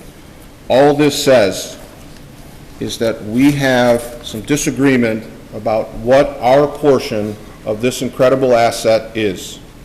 So when we introduce Commissioner Miller's name into the debate, there's an attempt to then imply, I'm hoping that's not it, but it sure sounded that way, that somehow we're not good partners with the county, and that's absolutely not it. Our employees work very, very hard with members of the county, and to make that statement is a slap in their face, and I don't like it. The other thing is nobody disputes the work that Drain Commissioner Miller does in that office. She walked into a mess, and it was very clear in her presentation that she gave to this board almost a year ago in a very diplomatic way. She didn't talk about legacy problems. She's a true leader, and she did not blame her predecessor, even though her cup runneth over with opportunities to blame her predecessor. She simply laid out a problem and what she thought the resolution for the problem should be, and it involved us taking back this particular pipe. And then we began to look at it, and I say we, it was primarily Treasurer LaFata. And Treasurer LaFata fought tooth and nail for the residents of Chesterfield to simply say that this pipe is an asset, but not in its current proposal. And there was a lot of feelings a year ago that that was not being expressed by our township supervisor, to the point that it was Treasurer LaFata's motion that he brought to the board that brought Attorney Siebert into the mix, was simply to say, my read on this tells me that I don't think we have this much investment that is our responsibility. It seems wholly unfair that two neighboring communities would benefit from this pipe throughout most of its maintenance-free life. They got it during the prime years, and now, as it is in a state of disrepair, the other two communities that were partners in this transaction said, we don't need it anymore, thank you, goodbye. And our position to the county was, in one way, what about those two municipalities? You have a great argument, Chesterfield. We're not going after them for your share. That's your responsibility. So I think it was Treasurer LaFata a year ago, despite internal struggle here, despite constant reminders from the supervisor of how this was a great deal, and diagrams and presentations and special board meetings. But what's clear is a very simple, very, very simple resolution, front, back, and a half of another page. Good chunks of it taken up with references to the date and who was here. And it says, thank you, but we don't believe that this dollar amount is fair. And we'd like to talk to you more, but we reject your offer. And the offer was to take the pipe, and they dangled the additional $600,000, which was the resolution 2019-40. And we said, thank you, but no thank you. That's what this resolution does. And it creates a problem for you, and I don't know why, Mr. Supervisor, but it is unfair to keep the whole tinderbox kicked off because you picked out one number, two numbers, three numbers, you kept going on the executive summary, but the meat of this is the resolution. We're talking about the resolution, which I think Trustee Demink did a nice job, and Attorney Siebert did an equally nice job of responding in a very simplistic way. We believe the money is ours, the $600,000 is ours, and we don't believe that the pipe of $1.7 million estimated disrepair is ours to bear alone, and so we reject that offer. Very simple, very straightforward. So when you talk about negotiations ongoing in good faith, I don't know who you're negotiating with, because we voted as a board to send a team in, they came back. And it's not simple redlining and trying to capture the spirit of that. You're trying to manage outcomes, and it's not right. Certainly not integrity-driven leadership, sir. Thank you. Thank you. I got to correct one thing. The resolution does not say we don't accept your offer, because we've already said that. It doesn't say we don't accept your offer and let's continue negotiating. It says we don't accept your offer and we don't want this pipe, period. Period. It doesn't, add the language in there that says we reject this offer while we continue to negotiate to find a way to get that in my hands, and my whole attitude changes. Watch the last board meeting. The tone is we don't want that pipe. A majority of this board does not want that pipe ever, or at least till 2026. So if that changes, then we can maybe add the language that says we reject that offer, which we already have, while we continue to negotiate, which we are. So I think that was a mischaracteristic of the resolution, Trustee Joseph. So that's the only thing I have exception to, and I appreciate the rest of your comments. Treasurer LaFata. I think the resolution says that we rejected their offer as is, and we are falling back on the fact that we still have a contract that's good for 6 more years to continue operations the way it is. And in the future, there's some equitable settlement on repair, because Chesterfield Township is only 52% use of that, up until 215, I don't see an issue with the resolution as you stated it, because it doesn't say that we don't want it ever. It just says that we still have a binding contract until 2026. So I think you're misinterpreting what this resolution is. I don't think you've read the original contract. It's still good for another 6 years. And I don't know if you've actually read Public Act 342 of 1939, which the county does have responsibility to operate and maintain that pipe. Thank you so much for your thoughts. Trustee Trustee Vosberg. I would like to offer, well, it doesn't have to be an amendment at this point. I would like the beginning language of this to reflect today's date and the attendance today. Is that an understanding? Because that's really how you would do a resolution. It would reflect the minute, reflect the date it was approved. That we're approving the resolution. I'm asking a question. If The motion maker was Treasurer LaFata. The same. I think. We already approved the motion the last board meeting. Correct, we did. I want to know if I want to know if this resolution can be changed to reflect today's date, today's attendance. Of course. Cindy's not here. All right? When I drafted this, I drafted it based Okay, but upon... sometimes there... And people didn't vote yes or no like that, like are in there. But, and then also then it's got the vote at the end, which, and sometimes resolutions are prepared with blank spaces to be filled in later. That's all. I just want to make sure it gets corrected to match. Yeah, it will get corrected. I simply assumed that the people that voted 6-1 last time would vote 6-1 this time. So I get that, but... I can fix it. We got a word processor. It's easy to do. I'll make it November 7th, and I'll get rid of Cindy as being present, and then whatever the yay and the nay is, I'll change it at the end. I was going to do that anyway, quite frankly. Okay. Thank you. Any further discussion? Yep. Trustee Domingue. Okay, so I'd like to offer an amendment, and this is just my 2 cents. On the line where it's number 1, where it says, the Township Board hereby rejects Macomb County's proposal to transfer all title and interest in the Interceptor described in the agreement with Macomb County at this time. And, you know, we want to reject it at this time, but what language we could put in there to...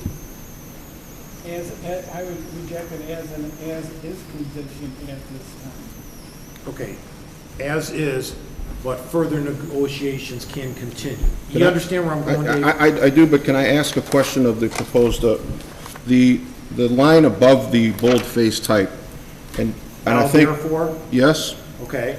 The line above that says, whereas the township has reviewed the proposal and has rejected, the word that gives you the opportunity to continue to negotiate, and forgive me, I'm not a member of the bar, but it is fairly self-evident to me that the word proposed is meaningful there, because it is saying to the proposing entity, this offer is not acceptable. Removing proposed would leave it has rejected transfer of the Interceptor. The inclusion of the word proposed is, I think, and if you would ask our attorney, is saying anybody that reads that says change your proposal, you might change the outcome. Proposed accomplishes that. I think, again, I understand where you're going. I just think as we start to try to well, I just wanted to tweak it. I know. I realize that there are people that aren't happy with the wording and they'd like it a little softer. I don't want to put sprinkles on this. I'm not interested in putting glitter on it and softening it. I think we make a very firm position because, as we've heard, 30 years of this. So we say this is the proposed offer. We reject the proposed offer. And if I'm out of line, Mr. Siebert, if that I read it, I heard proposed. It wasn't an absolute. It was, and I heard in closed session. The objective here is to continue the negotiation and avoid litigation at all costs. This resolution is not, nor was it ever intended to preclude further negotiation. As I indicated to Scott earlier, it's like a lawsuit. I got 15 times a week I get an offer from somebody to settle a case. I'll say that proposal isn't going to fly, and I'll settle the case 2 weeks later on slightly different terms. I think the idea of this was to send it to the county and say, look, the deal you offered us isn't going to make it. You want to set up another meeting next week with the committee, and we'll tell you where we had some issues with it, and there's got to be some give and take, and I'd still be willing to bet that the party's going to work this deal out. But again, this is a board decision, certainly not mine. So I'll put whatever language in here you would like. I mean, that's fine. I mean, legal counsel is why he's the attorney and I'm not. Well, no, this is not about being a lawyer. This is about the board's intent. I don't think it was ever the board's intent to foreclose for further negotiations. No, it it's was not simply at all. the board's Not my. it was simply the board's intent to respond to the letter that we got a couple of months ago and the presentation that was made a couple of months ago, maybe longer, where they said, we're going to give you the line and here it is as is. We looked at it and the majority of the board said, thanks, but that particular proposal with those terms are not acceptable. But any change to it, this can get resolved. I think we're making this way harder than it needs to be. Thank you for your input, sir. Any further comments from the board? We have a motion, an amended motion by Treasurer Lafata, support by Trustee Anderson, to approve the request by Treasurer Lafata to adopt Resolution 2019-41 with the proper dates, ayes and nays, and members present. Any comments from the public? Motion by Treasurer Lafata, support by Trustee Anderson. Clerk Grenia, please call the roll. Lafata? Aye. Anderson? Aye. Deming? Aye. Joseph? Aye. Glassberg? Aye. Acciavatti? No. Item 7C, set a public hearing for December 7th, 2019, and adopt the proposed 5-year Parks and Recreation Plan for the years 2020 through 2024. Do I have a motion? So moved. Motion by Trustee Deming. Support. Support by Trustee Vosper. Discussion. This was brought in front of the Parks and Rec Commission last week, and they approved it and forwarded it to the board so it can be moved forward. A lot of great upcoming ideas and things that were provided by Giffords Webster. I think we all are pretty well informed with this. Item 7C, set a public hearing for December 17th, 2019 to hear comments and adopt the proposed 5-year Recreation Master Plan for the years 2020 through 2024. Clerk Grenia, please call the roll. Deming? Aye. Glassberg? Aye. Acciavatti? Aye. Lafata? Aye. Anderson? Aye. Joseph? Aye.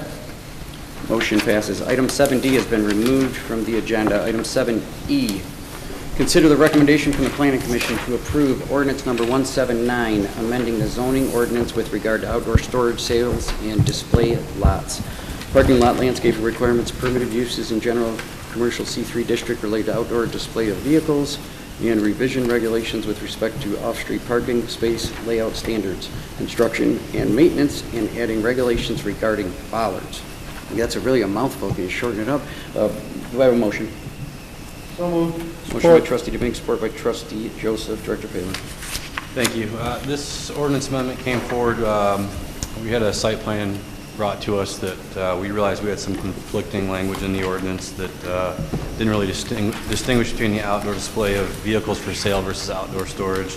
So what that does is clearly defines the difference between the two and allows for the storage of, or I shouldn't say storage, the display of vehicles for sale in the front yard, but also requires a low green belt to soften the visual impact of that. Along with that was an update to the parking lot landscaping requirements, which the Giffords Webster team looked at, and their landscape architect made some recommendations for changes, and also the opportunity to plant larger trees while reducing the number of total plantings, so they're larger and more impactful in the beginning of their planting years. The last part of that was for the bollards. We had some businesses interested in installing bollards to protect their storefronts. As you're aware, we've had a few businesses that driven through over the last couple of years. We didn't have any standards in our ordinance, and if you looked at the memo provided by Giffords Webster, they showed some examples of good versus bad and what can happen if you don't have standards or not adequate standards. So that's just to give the businesses an opportunity to install bollards while having some standards for a nice visual appearance. Supervisor? Trustee Joseph. I appreciate the discussion, prior to the debate and the information that was given to the Planning Commission, I was unfamiliar with the term bollard and exactly what that was. So for anybody out there who's confused about a bollard, it takes the shape of, sometimes we have used car lots that have big cement blocks that sort of are laid out around the perimeter of their store or their grounds. Target, probably the coolest bollard, I guess you would say, is the giant red balls that are laid in front of the store. They are there to protect either buildings, cars going into buildings, or cars leaving property that shouldn't leave the property.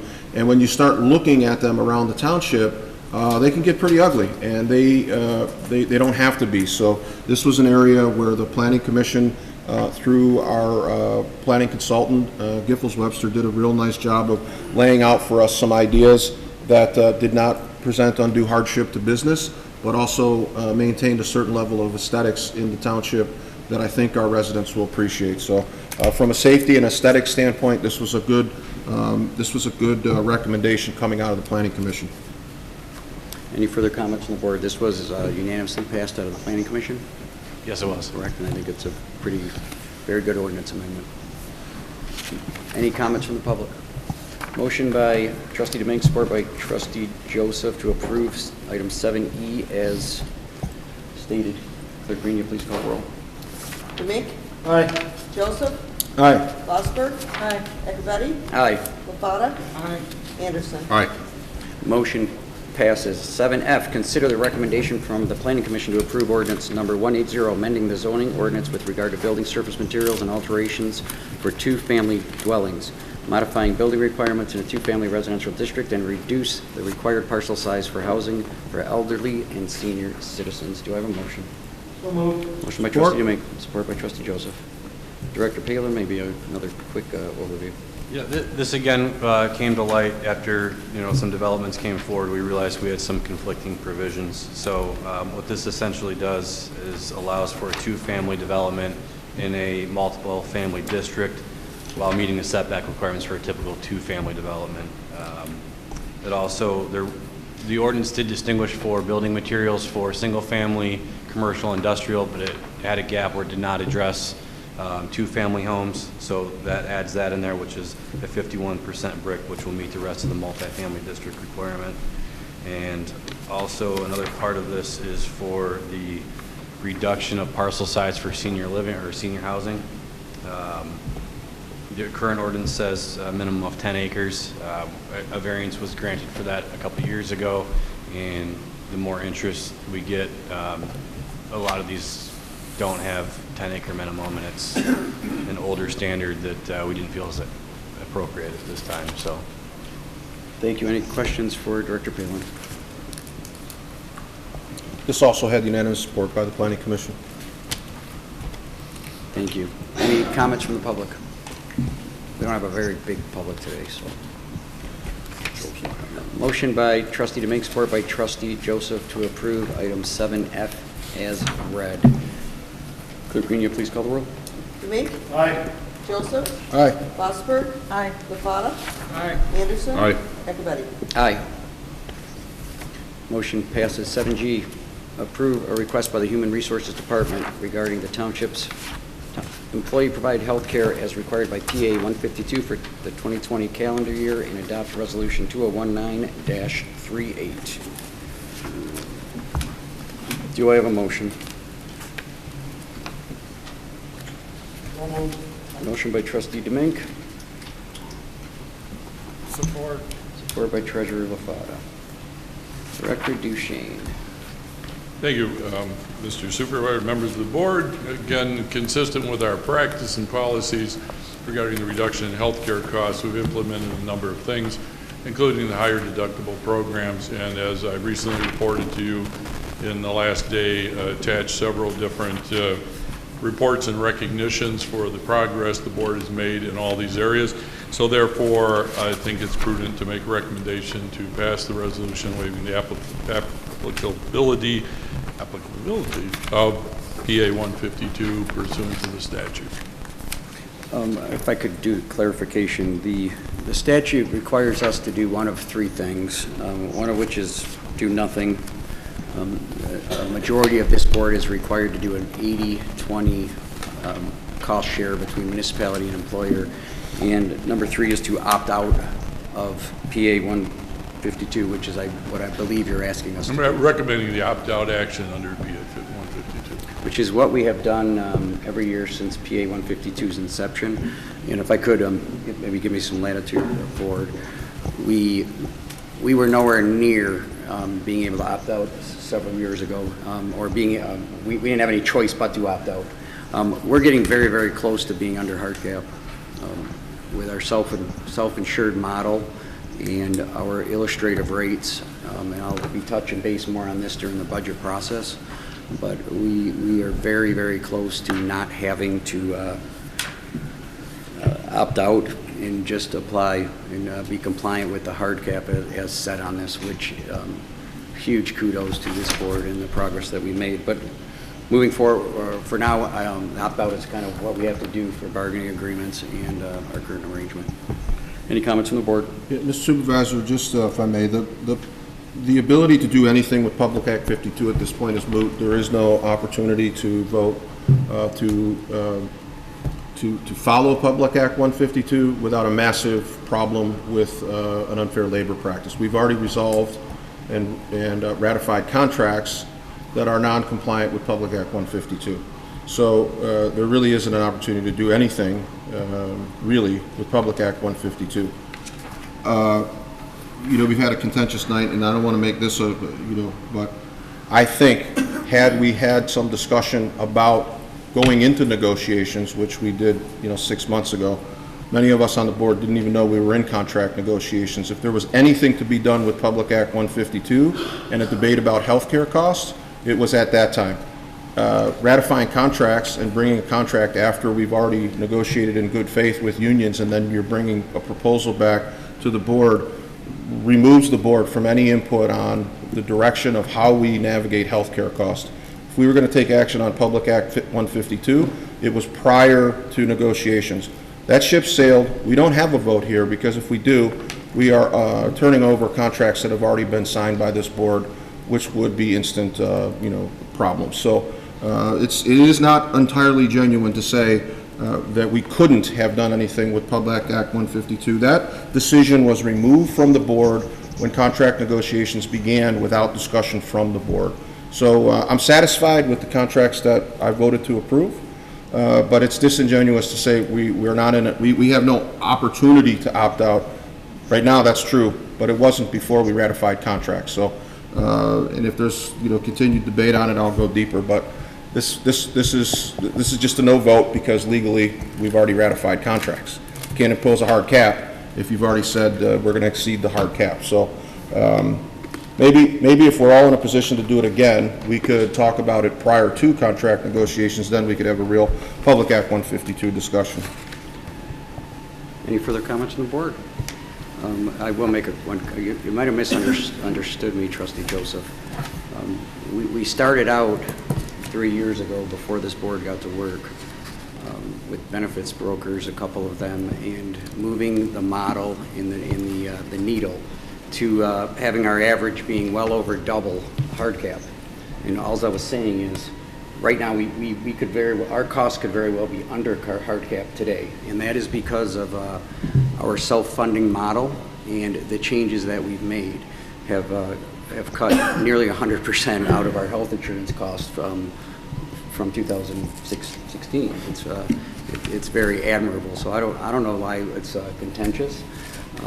You are correct. Our contracts would have to have hard cap written into them. They do not.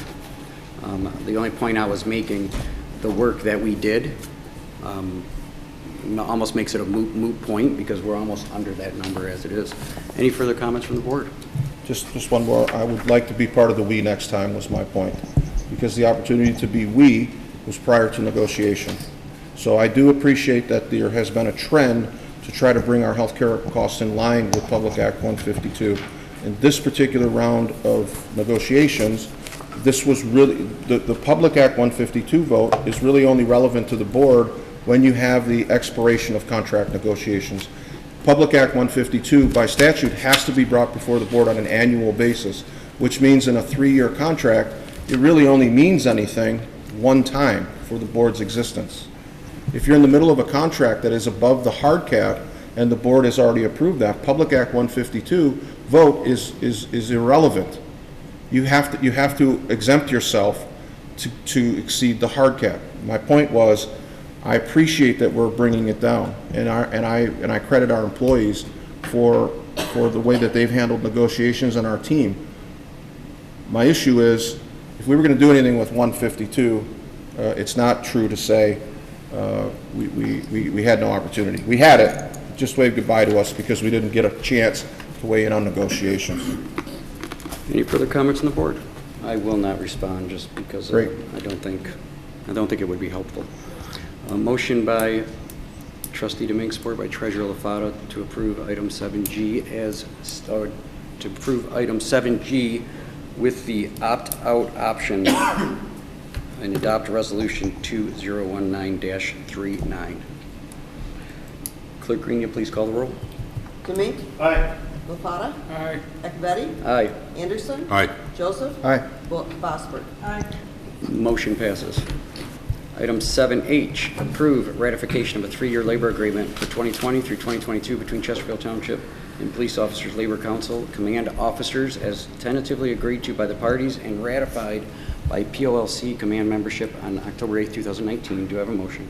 So move. Motion by Trustee Anderson, support by Trustee Joseph. Questions? I know we've all should have all kinds of information on all of these contracts, but Director Duchesne is here if you would like to ask him a question.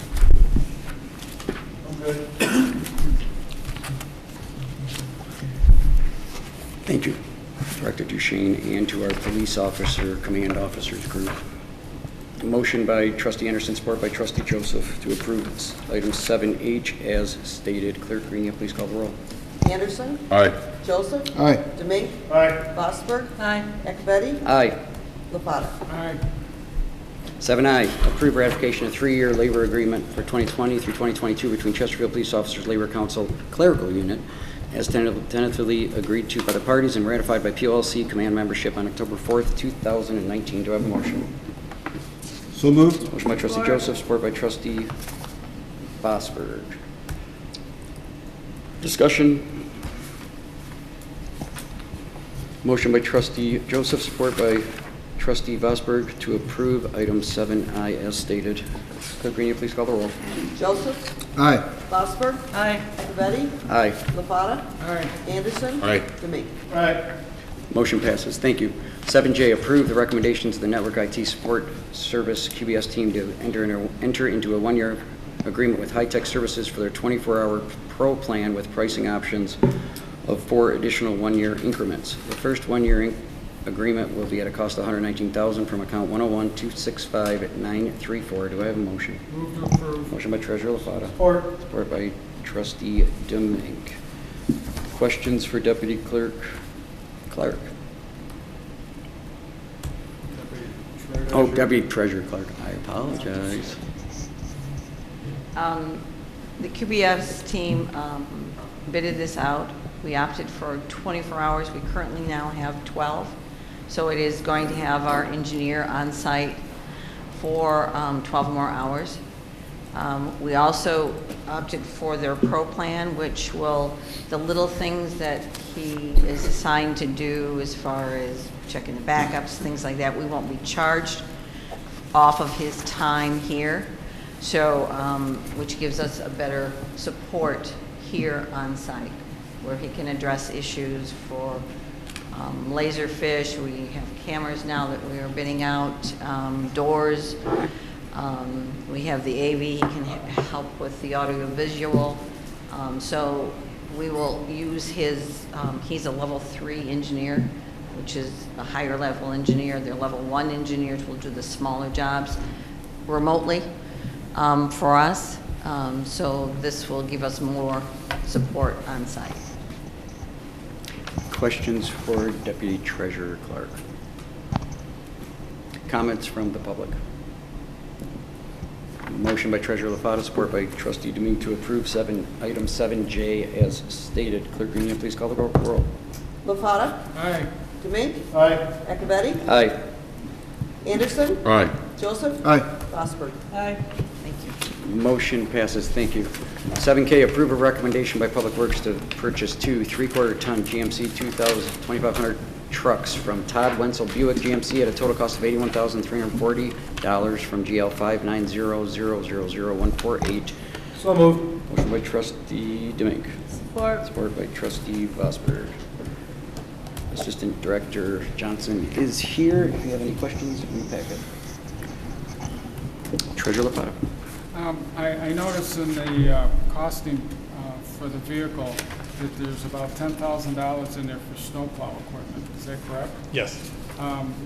Why doesn't the building department plow snow? Why is the sewer and water department plowing snow? So the 10,000 isn't just for snow, it is also for like the back rack, light bar, things of that nature to outfit the truck for everything we need. We also, for the snow plowing, per the ordinance, we actually plow private roads. So anytime there's snowfall of 4 inches or more, we will go out and plow private roads. So are we allocating this money so that it doesn't get charged to the water and sewer fund, so it doesn't become a burden to the residents on their water bills? We can do that if you want, absolutely. Because I think we need to start separating our allocations, because right now I think we're taxing the township residents on their water and sewer fees to pay for some of the general ledger costs that the sewer and water department's providing to residents. Understood. We can accommodate that if necessary, absolutely. Any further comments on the board? From the public? Quiet crowd today. Motion by Trustee Domingue, support by Trustee Vosberg to approve item 7K as stated. Clerk Green, you please call the roll. Domingue? Aye. Fosberg? Aye. Joseph? Aye. Anderson? Aye. LaFatta? Aye. Acciavatti? Aye. Thank you. 8's the addendums, and there are no addendums. 9 is public comment. Please limit your comments to 5 minutes if you wish to address the board.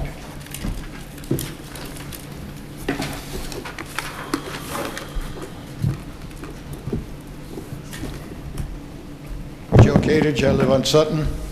I just want to acknowledge how much everybody, and I included, appreciate the work that Treasurer LaFatta and the Attorney Seifert put in on the 21 Mile Road, or whatever the extension you called on that there was such a long debate on. I think you did the right thing. I don't understand basically the negative comments from the supervisor. Whatever he was saying didn't match up to what you were voting on. I think the vote was, do we want to pay for this thing and accept it as is, or do we want to put up a fight? The only thing I've had in the past with Candace Miller, and she's going to protect her department. You're right, she does have, she picked up a department that was in deep trouble, spent a lot of money, couldn't show for it.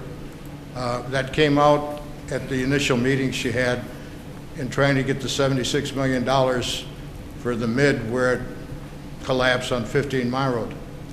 I asked her for documentation on where the money went that was part of the collections from the different townships for maintenance on that, and all she said was, well, my predecessor did a bad thing. And that was her explanation. She's trying to make the whole thing well, but she's not going to put out any money to help us in the process. So I'm glad you're fighting for us. I'm glad that's the way it turned out. The other thing is, you mentioned the bridge, and everybody knows that the date slipped on it. The other thing that came out initially, we were going to have like 8 to 10 inches additional clearance underneath from the water to the bottom of the bridge. I'm looking at this thing. The water's receded probably a foot from the high water mark, and it does not look like we gained any height. In fact, it looks like we may have lost height. Could you have the township engineer get with the road maintenance department and look at the plans, the previous plans, and see what the elevations were below the old bridge and what they are on the current bridge? It should be on a survey somewhere in there what they were, but it doesn't look like we gained anything. And like I say, it looks like we may have lost bridge height. Thank you. Any further public comment? Bring it up to the Board of Trustees. Just real quick, I'd like to give a good shout out to Chesterfield Fire for a fire last week Friday night. They did an excellent job battling it in my neighborhood to a neighbor's home. I'd like to give a shout out to Baltimore, Lennox, Harrison, and Selfridge, who all provided mutual aid. It was a house fire. The residents weren't home. It was a neighbor of mine. He did lose his 2 dogs. And on a side note regarding this, I know the supervisor's not going to be happy with my comments on this, but it's got to do with this bridge project.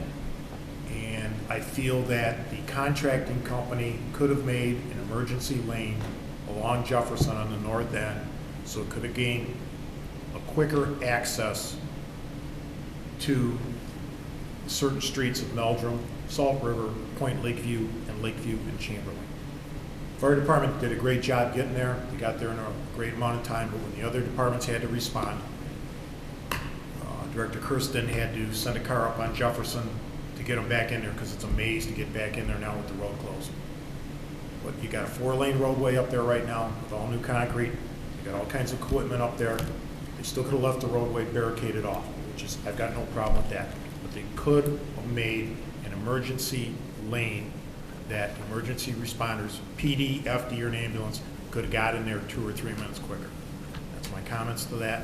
Thank you. Thank you. Trustee Vosberg. No further comments. Trustee Anderson. I'll pass today. Thank you. Trustee Joseph. Thank you. I kind of addressed most of my comments in the front end, and I apologize for that. If it's more appropriate to put them on the back end, I'll do that during board comments in the future. I just wanted to point out, as we move closer to the budget ratification and the budget discussion, I'm hoping that we'll have some, maybe even a special meeting or budget workshops as we have in the past. And I did appreciate the email from Director Bauer inviting members of the board to come in, and I'd like to take you up on that. Specifically, what I'd like to talk about, and maybe also with HR Director Duchesne, is the idea of moving the township into a township manager style of government, and what the costs associated with that kind of move would be, and what the structure of that would look like. There's a couple of reasons I think it might be advantageous to look at. Since I've been on the board with my second term, so coming in with my current board members, just seen an expansive growth of government. We have more employees, and the addition of full-time employees I get emails from staff with departments I did not know existed. And what I'm hoping that maybe we could at least explore and make a presentation to the board is we just have so many new departments and employees. When I first started, we had no HR director. Now we have an HR director. We have an HR manager. We have full-time clerical. We didn't have an engineer. We have an engineer. We've added a complete department in our facilities and operations, and I know when we talked about it in 2017, there was a long list of things that the facilities and operations person was going to do, and now I understand that that's been moved. I don't know who reports to who, and I think the ability to manage all these things has really exceeded our current form. We're very, very good with, I think with each full-time employee, we've added another acronym. We have APOs and QBSs, and executive teams and ways and means committees and a clear team meeting and a strategic planning meeting, and we have all of these different kind of busy activities, and I don't know that the township residents can recognize what's different, except if they pay attention to the budget, they would see just a massive expansion of full-time employees. I'm hoping that an examination of what a township manager position could bring would be both economically advantageous, and it would free up the supervisor to do more public relations work. When we have one of these big events where we move like Veterans Park and there's a new cement pad poured and we want to showcase that, or the fish habitat, or different, well, we have a number of veterans events. We have the new veterans housing going up at Old Seville Manor. I think it might be time for our township to look at a supervisor, the elected official, being sort of a diplomat for the community, an advocate, a figurehead, if you will, and that the day-to-day operation be run by somebody who is capable of managing all these different departments that we've added in such great abundance. So right now, I think we're kind of quasi in that environment now. Director Duchesne handles things that are really not consistent with HR, but they are consistent more with a township manager. He's certainly experienced in doing that, and my good friend over in Sterling Heights, Mayor Taylor, is an excellent ambassador for his community. In fact, to speak to one of the concerns that one of our residents made at the podium tonight, Mayor Taylor actually brought suit against the county, filed a multi-million-dollar lawsuit, and yet today I saw on his Facebook page he was arm in arm with the Drain Commissioner working cooperatively in the city of Sterling Heights. There was no animosity, there was no, and I think that relationship was maintained because they have the ability to designate their mayor in a public relations way. So he is out welcoming new businesses, ribbon cuttings, ceremonial first pitches, and those kinds of things.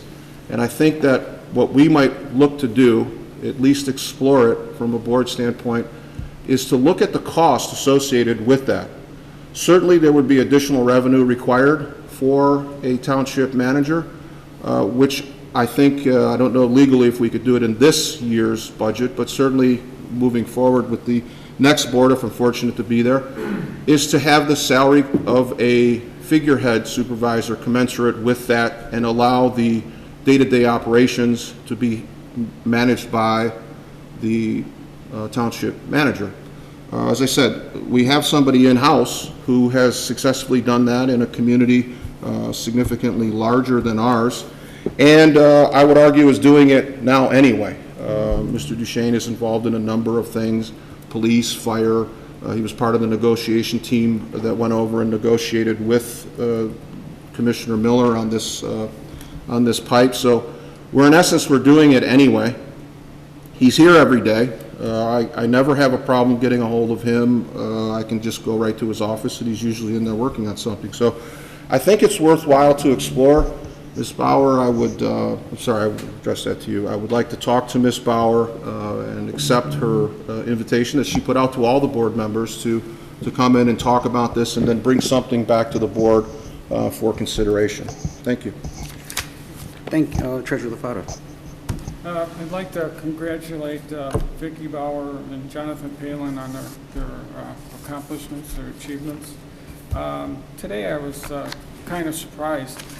All of a sudden there was a flourish of building and grounds people out scurrying around the back area where the parking lot was just renovated.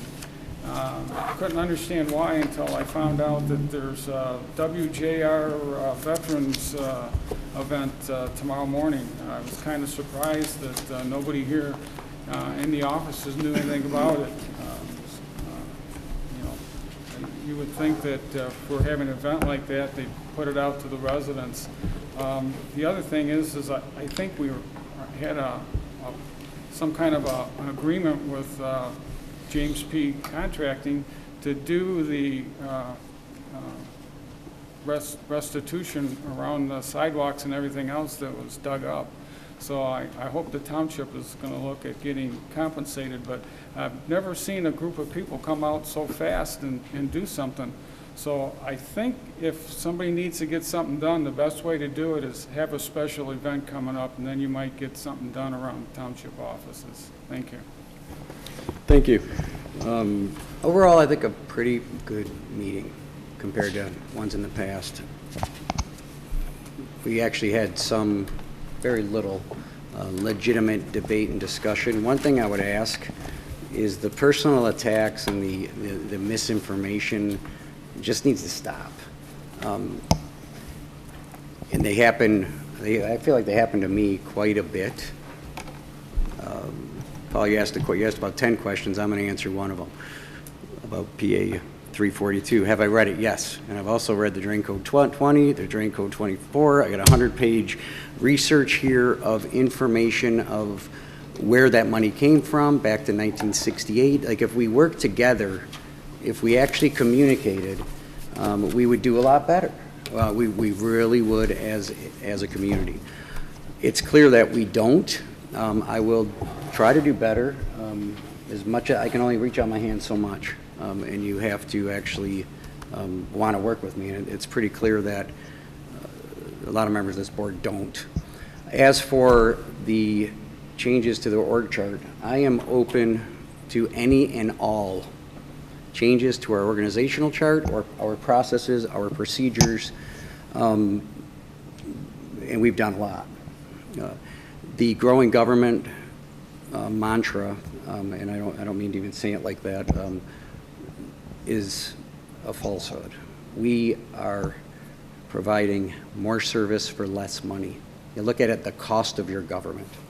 The cost of our government is going down, our employees. The employee count is not raising. We're doing it with the same police and fire team we had then than we have now. We're doing it with the same number of people. Now, there is a difference, and that difference is very specialized people in specialized areas, for like an HR director, like a benefits coordinator, so that we no longer are paying the most in the region for health insurance. When this board walked in the door, it's all of us. Now we're paying below average. That is a monument, and it's done with hiring skilled people. Brandenburg and the improvement in Pollard and the parking lot and the non-motorized paths. That's done because you have skilled in the right people in the form of operations and facilities people that are starting to clean up all of these messes at a smaller government cost. So it's unfortunate that keeps kind of coming up, that we're growing government. And come budget time, when you see the actual cost of our government, it's going down substantially, and it will continue to go down, or I'm not doing my job. And services will continue to go up. But I am open to any and all conversations, and I just look forward to us working together on those solutions. We do have a closed session, item number 11, to discuss 11A, discussion regarding negotiation and strategies. Discussion regarding strategy and negotiation session pursuant to Section 8C of the Open Meetings Act. Do I have a motion to go into closed session? So moved. Motion by Trustee Joseph, support by Trustee Vosberg. Do you want a closed session? Clerk Green, please call the roll. Joseph? Aye. Vosberg? Aye. Betty? Aye. Lapata? Aye. Anderson? Aye. Demick? Do I have a motion to re-enter open session? Motion to go back in open Motion by Trustee Demick, support by Trustee Anderson to re-enter open session. Clerk Green, please call the roll. Demi? Aye. Anderson? Aye. Acciavatti? Aye. Lefada? Aye. Joseph? Aye. Glassberg? Aye. We are back in open session at 9:42 PM. Motion to adjourn? Motion to adjourn. Motion by trustee Deming, support by trustee Bosberg to adjourn. All those in favor signify by saying aye. Aye. Opposed by saying nay. We are adjourned at 9:42 PM. Joseph Yeah, Anderson. I would love for you to, if you